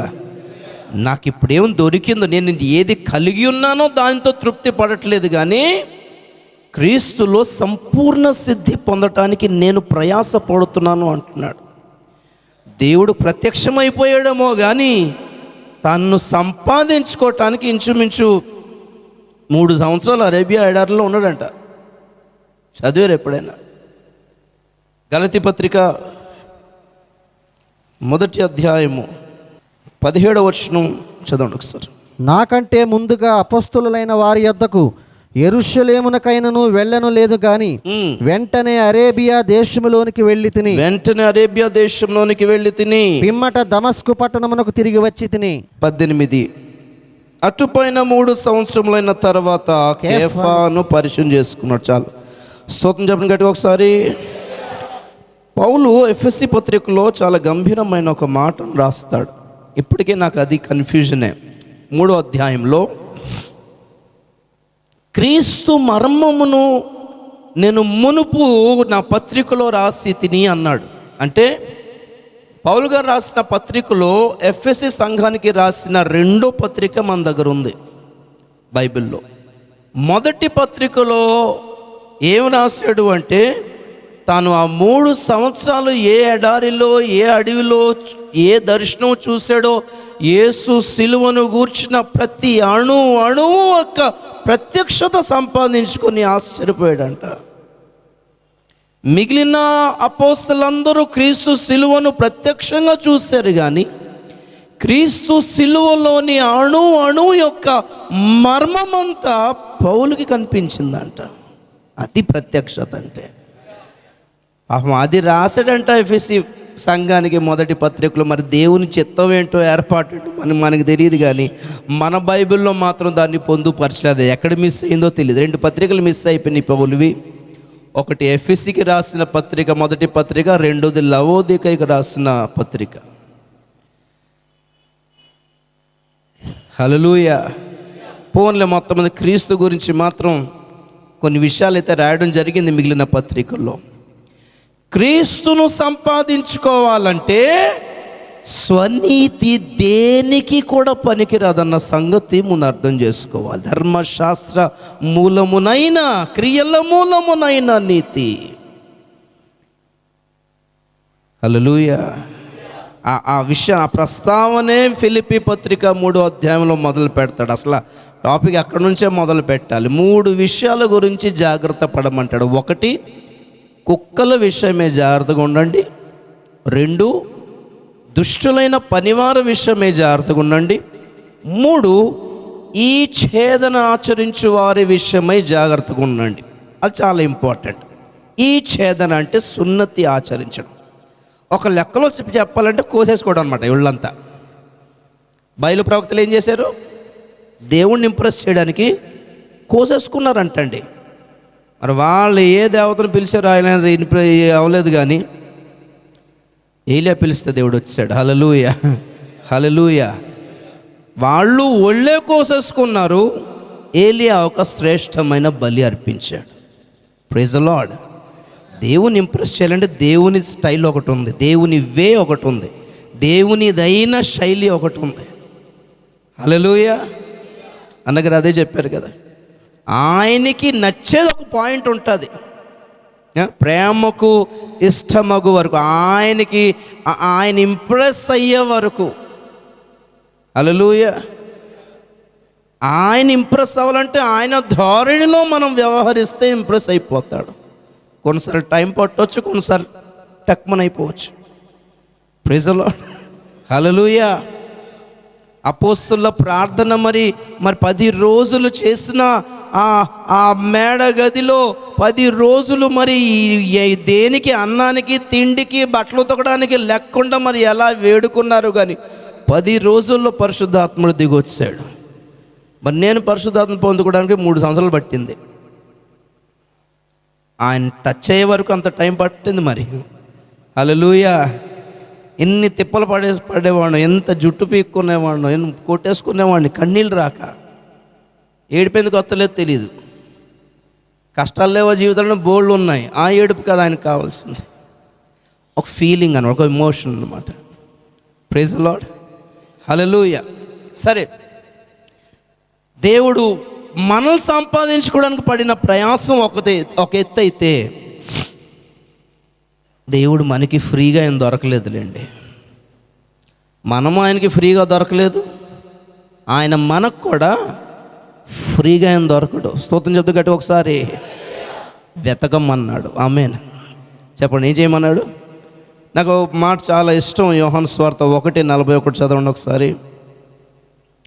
యోహాను సువార్త 1వ అధ్యాయం మొదటి అధ్యాయం 41వ వచనంలో, ఇతడు మొదట తన సహోదరుడైన సీమోనును చూచి మేము మెస్సయ్యను కనుగొంటిమి. స్తోత్రం చెప్పండి గట్టిగా ఒకసారి. ఎంత గుండెలన్నీ అలా నిండిపోయి పొంగిపోయే మాట అది, నాకు చాలా ఇష్టం. We have discovered the Messiah. కనుగొనుట అనే పదం ఇంగ్లీష్లో 2 పదాలు ఉన్నాయి. ఒకటి ఇన్వెన్షన్, రెండోది డిస్కవరీ. ఇన్వెన్షన్ అంటే లేని దాన్ని కొత్తగా ఆవిష్కరించటం. డిస్కవరీ అంటే ఉన్నదాన్నే కొత్తగా డిస్కవర్ చేయటం అనమాట. దాన్ని డిస్కవర్ అంటే కనుగొనటం. అమ్మ ఇన్నాళ్ళు ఇది ఉందా మన ఎదుట, అరే మనం గుర్తుపట్టలేదే అనేది అన్నమాట. అబ్రాహం కాలంలో కరెంట్ ఉంది, ఎలక్ట్రిసిటీ, కానీ మనుషులు కనుగొనలేదు. స్తోత్రం చెప్పండి ఒకసారి. సైన్స్ అంతా ఏంటి? సైన్స్ దేనిని కనిపెట్టలేదు, ఓన్లీ డిస్కవర్ చేసింది అంతే. సృష్టించింది దేవుడు. హల్లెలూయా. దేవుని పక్కన పెట్టేసి సైన్స్ని గొప్ప అంటే ఎలాగా? Science only has discovered hidden things. దాచబడిన కొన్ని విషయాల్ని స్టడీ చేసి, అధ్యయనం చేసి, వెలుపులికి తీసుకొచ్చి, అమ్మా ఈ ప్రకృతిలో, ఈ సృష్టిలో ఇవి కూడా ఉన్నాయా అని డిస్కవర్ చేశారు అంతే. మంచిది. వైరల్ లేకుండా ఫోన్లను కనిపెట్టారు, వెరీ గుడ్. తవ్వి బంగారాన్ని కనుగొన్నావు, వెరీ గుడ్. రాళ్లలో నుండి పెట్రోల్ కూడా దొరుకుతుందని కనుగొన్నావు, వెరీ గుడ్. కానీ సావు నుండి కాపాడేవాడు ఒకడు ఉన్నాడని కనుగొనలేకపోవడం ఎంత వెరితనం ఈ ప్రపంచానికి. నీ వ్యసనాల నుంచి విడిపించేవాడు ఒకడు ఉన్నాడని కనుగొనలేకపోవడం ఎంత ఫెయిల్యూర్ అది. ఎందుకు ఈ ఆత్మహత్యలు, ఎందుకు ఈ హత్యలు, ఎందుకు అత్యాచారాలు, ఎందుకు భ్రష్టత్వం, ఎందుకు దారుణం? నెమ్మదిగా ప్రతి నేరాన్ని, ప్రతి అక్రమాన్ని, ప్రతి దౌర్జన్యాన్ని నియంత్రించలేక చట్టాలన్నీ ఏం చేస్తాయి తెలుసా? ఈ నేరాలన్నింటినీ చట్టబద్ధం చేసుకుంటున్నాయి. సిగరెట్ నేరమే, కానీ నియంత్రించలేక అటు ఇటు అందరి ముందు తాక్కండి, పక్కకి వెళ్ళి తాక్కోండి, చట్టబద్ధం. తాగుడు, దానికి లైసెన్స్ ఇచ్చి, బెల్ట్ షాపులు ఇచ్చి, నానా ఖాతాలు నియంత్రించలేక. డ్రగ్స్ ఎందుకు అలౌ చేయట్లేదు? అది ఎవరు తయారు చేస్తున్నారో తెలియట్లేదు. గవర్నమెంట్కి దానికి ట్యాక్స్ లేదు. మీకు ట్యాక్స్ ఇస్తాను సార్ అంటే డ్రగ్స్ స్టోర్ కూడా పెట్టేస్తుంది ప్రభుత్వాలు. ఏముంది పెద్ద విషయం అందులో? సెక్షన్ 377 స్వలింగ సంపర్కులకు పర్మిషన్ ఇచ్చింది చట్టం. సెక్షన్ 497 అక్రమ సంబంధాలకి చట్టం ఇచ్చేసింది. రేపొద్దున రేపులా మానాలి అంటే వేశ్యలకు ఐడియాలు ఇస్తారండి. ఏంటనుకున్నారు? ఏంటి సమాజం, ఏంటి ప్రపంచం నెమ్మదిగా బాగుపడుతుందో మీరు అనుకుంటున్నారంటే మోసపోతున్నారు. Nothing can be done. అయితే ఇందులో పాయింట్ ఏంటి అని అంటే, ఎందుకు చేయలేకపోతున్నారు? నీ చట్టాలు కానీ, ప్రభుత్వాలు కానీ, పోలీసులు కానీ, డిపార్ట్మెంట్లు కానీ ఎన్ని వచ్చినా దేశంలో ఒకప్పుడు మీటింగ్లు, సభలు అంటే మన క్రైస్తవులవేనండి. కానీ ఇప్పుడు చూస్తే అందరికీ మొదలు పెట్టేశారు. అందరూ ప్రవచన సభలని, ఏదో బోధ అని, ప్రబోధాలని, మొత్తం ఎక్కడ పడితే అక్కడ పెద్ద పెద్ద మందే తెల్లబట్టలు అనుకోండి. ఇప్పుడు అందరికి తెల్లబట్టలు వచ్చినాయి. అర్థమవుతుందా? మందే ప్రతిష్ట అనుకుంటే అందరిది వచ్చేసింది. ఆయా మీటింగ్లో లేకపోతే టీవీలో వచ్చే కార్యక్రమంలో ఒక అరగంట చూస్తాం కదా, ఇది మంది కాదని అర్థం కావట్లేదు. ఏంటి అరగంట అయింది, ఏసైనా మాట రాలేదేంటి, రిఫరెన్స్ రాలేదేంటి? వాళ్ళు తట్టలు బట్టలు వేసుకుని ఉంటారు. వాళ్ళు మాకు వెలుగు వచ్చింది అంటారు, నాకు దర్శనం వచ్చింది అంటారు, నాకు స్వస్థత అయింది అంటారు, నాకు కరెంట్ షాక్. అరే ఇవన్నీ మందలాగే ఉందని మనం తీరిగ్గా కూర్చొని సరికి అరగంట తెలియదు అది మంది కాదని. సైతాను ఎంత కాపీ కొట్టేశాడు చూడండి. నా పాయింట్ ఏంటంటే, దేశంలో ఈ భక్తి శ్రద్ధలు మునుపుటి కంటే ఎక్కువే అయినప్పటికీ అక్రమాలు దౌర్జన్యాలు ఏమైనా తగ్గినట్టు కనిపిస్తాయా? అవి కూడా దీంతో సమానంగా పెరిగినట్టు కనిపిస్తున్నాయా? పెరిగాయి ఖచ్చితంగా. మానవుని ప్రయత్నాలు వీటిని అణచలేవన్న సంగతి ఇప్పటికీ కూడా కామన్ సెన్స్కి అందలేదు జనాలకి. అంటే ఏం చెప్తాం చెప్పండి. ఇక యోగాల ద్వారా, ప్రాణాయామముల ద్వారా మనుషులోని తుచ్చమైన, దరిద్రమైన, నీచమైన కోరికలను నిద్రపుచ్చగలుగుతారేమో కానీ చంపివేయలేరండి. పాము దూరింది, పెద్ద పాము ఇంట్లో, ఎవరినేమంటలేదు, పడుకుంది, అంతే. సేఫేనా? సేఫా? అది ఏ అర్ధరాత్రి తుస్మని లేస్తుంది ఎవడి మీద కదా ఎవడు తెలీదు. కొంతమంది ఉంటారు, మన బుద్ధి పాము కనపడితే సటాకుని నెత్తి మీద వేసేయడమే, తర్వాత సంగతి తర్వాత మాట్లాడతాం. ఎవరికి కరిచిందా, ఎక్కడొచ్చిందా అనవసరం. మనలో ఉంటారు కొంతమంది స్పెషల్ గిఫ్టెడ్ అనమాట. పాము కనపడితే కరపట్టుకుని బయలుదేరిపోతారు. లేడీస్ కూడా కొంతమంది ఉంటారు.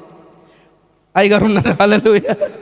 అది ఎక్కడో కొంతమంది ఉంటారు, అమ్మమ్మ ఎవరిని అనలేదు కదా అని పాలు పోసి, ఇది పోసి, అది పోసి. ఇంట్లో పెంచుకోపోని, ఇంట్లో పావులోడా రా అరే, నీ ఇంట్లో దూరితే కానీ టెన్షన్ రావట్లేదా నీకు? యోగాలు, ప్రాణాయామాలు మనుషుల్లోని దరిద్రమైన కోరికలు నిద్రపుచ్చుతాయి, అంతే. ఎయిడ్స్ రోగానికి మందు ఏంటో తెలుసా మీకు?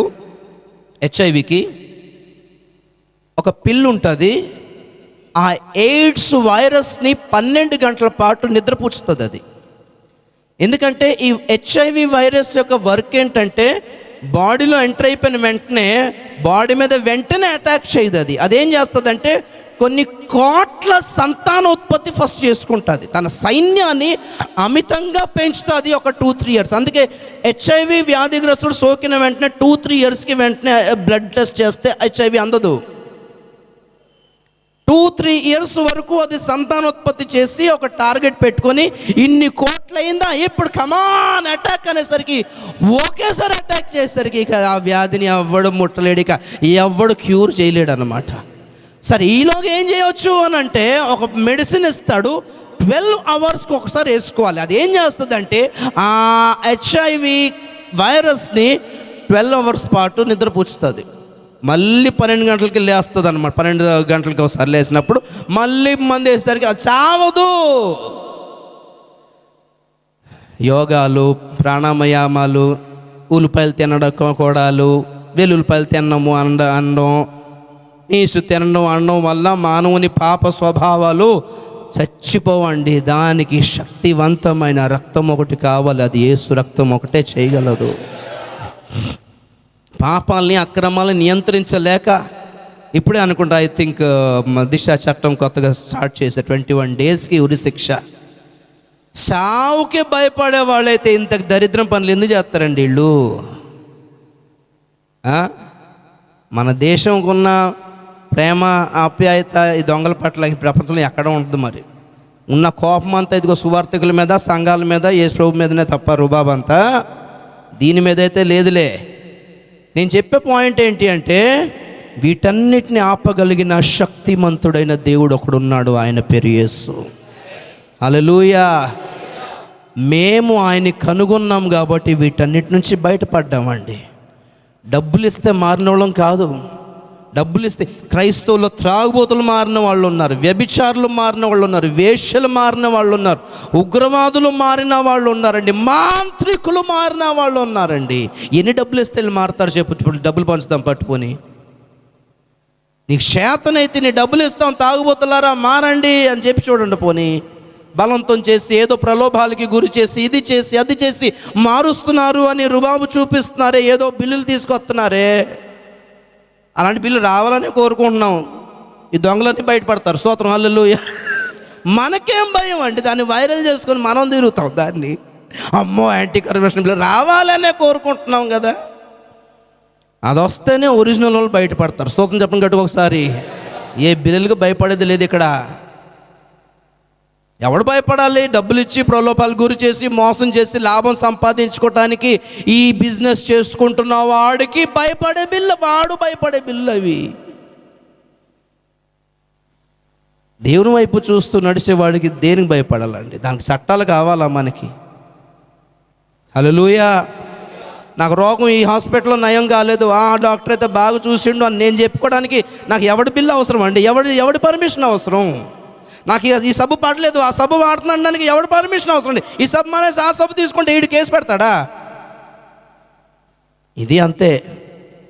మీరు నమ్మిన వాళ్ళు ఎవరు సహాయం చేయలేదు, యేసు ఒక్కడే సహాయం చేయడానికి చెప్పుకోవడానికి ఎవడి పర్మిషన్ కావాలి? మెస్సైని మేము కనుగొన్నామండి, ఆయనలో రక్షణను నీతిని కనుగొన్నాం. వద్దునే ఎవడో చెప్తే వినేసి నమ్మి కూడా వచ్చి నిలబడలేదు. ఇక్కడ మారండి, క్రీస్తును సంపాదించండి, విడుదల సంపాదిస్తారు. అదంత ఈజీ కాదు. పరలోక రాజ్యం అంట ఒక పొలములో దాచబడిన ఒక ధనాన్ని పోలి ఉందంట. ఇది ఒక్కటి చెప్పేసి ముగిస్తా. మత్తయి సువార్త 13వ అధ్యాయం 44-45 చదవండి ఒకసారి. మత్తయి సువార్త 13వ అధ్యాయం 40. పరలోక రాజ్యం పొలములో దాచబడిన ధనమును పోలి ఉన్నది. ఒక మనుష్యుడు దాన్ని కనుగొని దాచిపెట్టి అది దొరికిన సంతోషముతో వెళ్ళి తనకు కలిగినదంతయు అమ్మి ఆ పొలమును కొనును. మరియు పరలోక రాజ్యము మంచి ముత్యములను కొన వెదకుచున్న వర్తకుని పోలి ఉన్నది. అతడు అమూల్యమైన యొక్క ముత్యమును కనుగొని పోయి తనకు కలిగినదంతయు అమ్మి దాన్ని కొనును. స్తోత్రం చెప్పండి ఒకసారి. ఒక వ్యక్తి, ఒక మనిషి, ఒక వర్తకుడు అంటే యేసుక్రీస్తు మనల్ని ఎలా కనుగొన్నాడో, ఎలా సంపాదించుకున్నాడో చక్కటి అద్భుతమైన వర్ణన కనిపిస్తుంది. పొలములో ఒక డబ్బు, ధనం, ఖజానా పాతి పెట్టబడి ఉంది అని కనుగొన్నాడట. హల్లెలూయా. ఏంటిది? కనుగొన్నాడండి. ఓపెన్గా కనబడవు కొన్ని, వెంటనే దాన్ని దాచిపెట్టిన వర్డ్ గుర్తుపెట్టుకోండి, ఎవ్వరికి చెప్పలేదట. హల్లెలూయా. చెప్పేస్తే అందరూ డిమాండ్ పెరిగిపోదా? వేలం పడుతుంది వెంటనే. అక్కడ దాచిపెట్టి, అన్న నాకు ఈ పొలం నచ్చింది, మట్టి చాలా బాగుంది, పంటలు బాగా పండుతాయి అనుకుంటా, ఇది కొనుక్కుంటాను అన్నాడు. అదే పక్కన కూడా ల్యాండ్ బాగుందంటే నాకు ఇదే కావాలి అంటాడు. దీనికంటే అది ఇంకా చాలా చీపు, నాకు ఇదే కావాలి. మ్యాటర్ చెప్పట్లేదు. ఏంటి అంటే ఇక్కడ నాకు కావాల్సి ఉంది. హల్లెలూయా. ఏమండి, పొలం లోకం అన్న సంగతి మనకు తెలుసు, ధనమే సంఘం. కానీ దేవుని ప్రణాళిక ఏంటంటే డబ్బు కోసం పొలం మొత్తంగా ఉన్నాడు.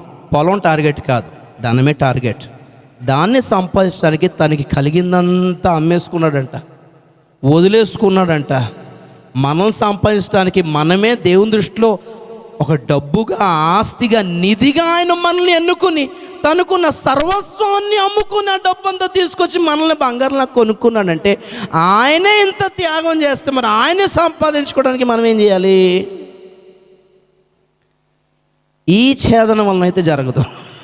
ఇది శరీర సంబంధమైన సాధకము కొంత మట్టుకే ప్రయోజనకరము అన్నాడు.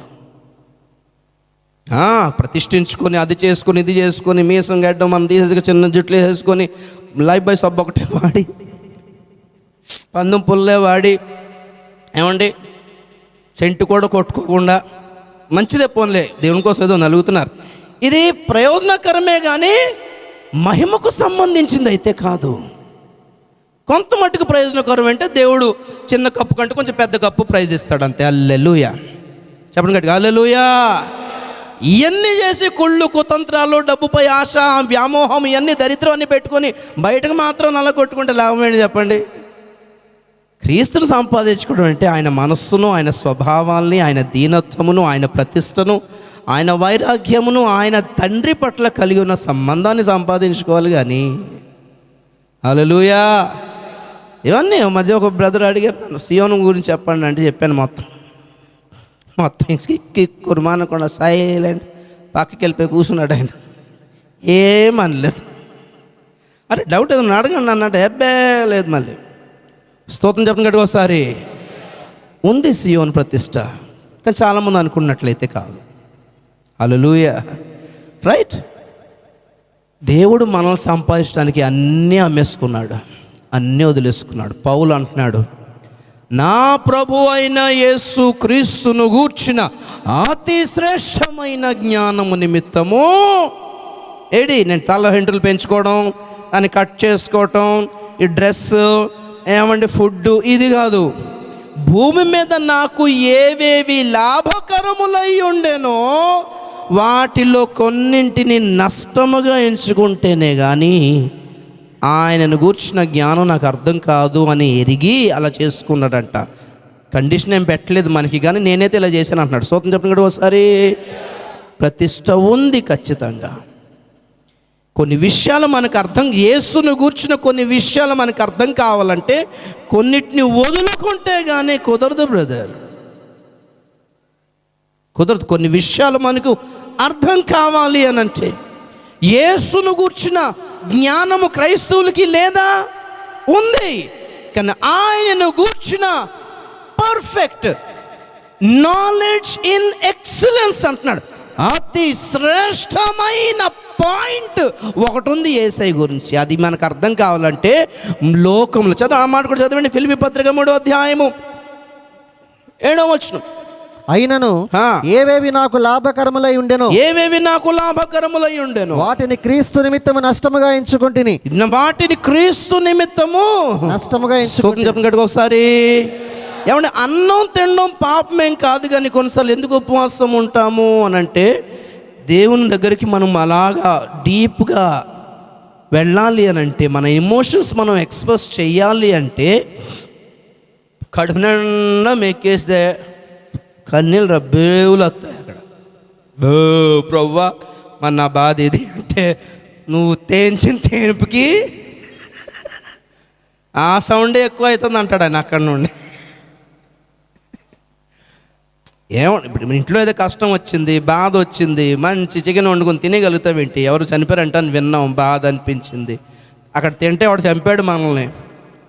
కానీ it's a matter of emotion అంతే, ఇంకేం లేదు, ఫీలింగ్ అంతే. అక్కడ ఆ ఫీలింగ్స్ ప్రత్యక్షపడాలి అంటే ఆ పూట తినకుండానే ఉంటాం. మన నిద్ర వచ్చినా సరే నిద్ర పోలేం కొన్ని సందర్భాలు. అవి కొన్ని ఫీలింగ్స్కి నష్టం కలుగజేస్తాయి అనేది తప్ప ఇంకేం లేదు. దానిలో పెద్ద ప్రతిష్ట అనుకోవడం, దానిలో చాలా గొప్ప కార్యం చేశారు అనుకోవడం, ఇవన్నీ వ్యర్థం. దేవుణ్ణి ఇంప్రెస్ చేయడానికి మనం ఎప్పుడూ ఉపవాసం ఉండకూడదు, మనల్ని అనగొట్టుకోవడానికే ఉండాలి. స్తోత్రం చెప్పండి గట్టిగా ఒకసారి, గట్టిగా హల్లెలూయా. దీని ద్వారా దేవుడు ఇంప్రెస్ అవ్వడు, ఓన్లీ ఫీలింగ్స్ ద్వారానే ఇంప్రెస్ అవుతాడు. ఫీలింగ్స్, నేను ఆయన్ని ఎంత ప్రేమిస్తున్నాను, నేను వ్యక్తపరచగలగాలి. లవ్ షుడ్ బి ఎక్స్ప్రెస్డ్ అనమాట విత్ ఫీలింగ్స్ అండ్ ఎమోషన్స్. ప్రేమను వ్యక్తపరచగలగాలి. ఆయన పట్ల, ఆయన విషయంలో ఆయన అంటే మనకి ఎంత వాల్యూ ఉందో చూపించాలండి. ఆయన అంటే మనకి ఎంత గౌరవం, ఎంత విలువిస్తున్నామో, ఆయనకి ఎంత ప్రయారిటీ, ఎంత ప్రాధాన్యత ఇస్తున్నామో కొన్ని కార్యాల ద్వారా మనం వ్యక్తపరిస్తేనే కానీ అవి బయటపడవు ప్రియులారా. హల్లెలూయా. క్రీస్తుని గూర్చిన జ్ఞానం ఒకటి ఉంది, అది వేరు. క్రైస్తవుల్లో మ్యాక్సిమం పీపుల్కి లేదు ఆ జ్ఞానం. అది అర్థం కావాలి అంటే పౌలు అంటున్నాడు, ఏదైతే నాకు లాభం అనుకుంటున్నానో, నేను ఏదైతే నాకు లాభం అనుకుంటున్నాను, అమ్మో ఇది ఉంటే మంచిగా ఉంటుంది, ఇది ఉంటే మంచిగా ఉంటుంది అనుకుంటున్నాను. పౌలు అంటున్నాడు, అమ్మో అది నా లైఫ్లో ఉంటే లాస్ అవుతానేమో అనుకుంటున్నాడు. హల్లెలూయా. ఏదైతే కొన్ని ప్రాఫిట్స్ అనుకుంటున్నామో, నిజంగా క్రీస్తులో మనం కలవడానికి కొన్ని లాస్ అయిపోతున్నాం మనం. అది తెలియట్లేదు. అది తెలుసుకోగలిగిపోతే అందుకున్నట్టే, దేవుని అదే తెలుసుకోగలిగితే అందుకున్నట్టే. హల్లెలూయా. సో ఫస్ట్ ఆఫ్ ఆల్ మెస్సైని కనుక్కుందాం. రక్షకుడు ఒకడు ఉన్నాడు, విడుదల చేసేవాడు ఒకడు ఉన్నాడు, బంధకాల నుంచి విడుదల చేసేవాడు ఒకడు ఉన్నాడు, వ్యసనాల నుంచి విడిపించేవాడు ఒకడు ఉన్నాడు, నిరీక్షణ, నీ జీవితంలో నిరీక్షణ ఇవ్వగలిగిన వాడు ఒకడున్నాడు. నువ్వు కనుగొనలేమని మేము ఉన్నాం, చెప్తున్నాం కదా, వినొచ్చు కదా. స్తోత్రం చెప్పండి ఒకసారి. అదే మా సువార్త. ఆమేన్. మేము కనుగొన్నాం, విడుదల పొందాం. నువ్వు వెతికి కనుగొనే ఓపిక నీకు లేదు కాబట్టి, చచ్చిపోతే బాగుంటుంది అనుకుంటున్నావు కాబట్టి, అంతవరకు అవసరం లేకుండా మేమేం చేస్తున్నామంటే ఇదిగో సువార్త కూటాలు పెట్టి సువార్త చెప్తున్నాం. You have a good news, there is somebody for you. Messiah అనే మాటకు అర్థం అభిషిక్తుడు. దేనికి? యేసు క్రీస్తు అంటే ఏంటి తెలుసా? యేసు అంటే రక్షకుడు, క్రీస్తు అంటే అభిషిక్తుడు. అంటే నియమించబడినవాడు, ఆర్డైన్డ్, లేకపోతే ఆథరైజ్డ్ పర్సన్, ఐడి ఉన్నవాడు అని అర్థం. హల్లెలూయా. మనకి ఏదన్నా పని జరగాలి, ల్యాండ్లో పని జరగాలంటే ఆథరైజ్డ్ పర్సన్ సిగ్నేచర్లు కావాలి కదా. మనం పెట్టేసుకోవచ్చా? ఫార్జరీ అవుతుంది అదే. ఓకే. రక్షించుటకు పరలోకం నుండి పంపబడిన లేక నియమింపబడిన ఒక వ్యక్తి అని అర్థం యేసుక్రీస్తు అంటే. అందుకే ప్రభు అంటాడు, కుమారుడు మిమ్మల్ని స్వతంత్రుడిగా చేసిన ఎడల మీరు కుమారుడు నీ రక్షణ పొందింది యేసు వల్ల అంటేనే అది వ్యాలిడ్ అట. హల్లెలూయా.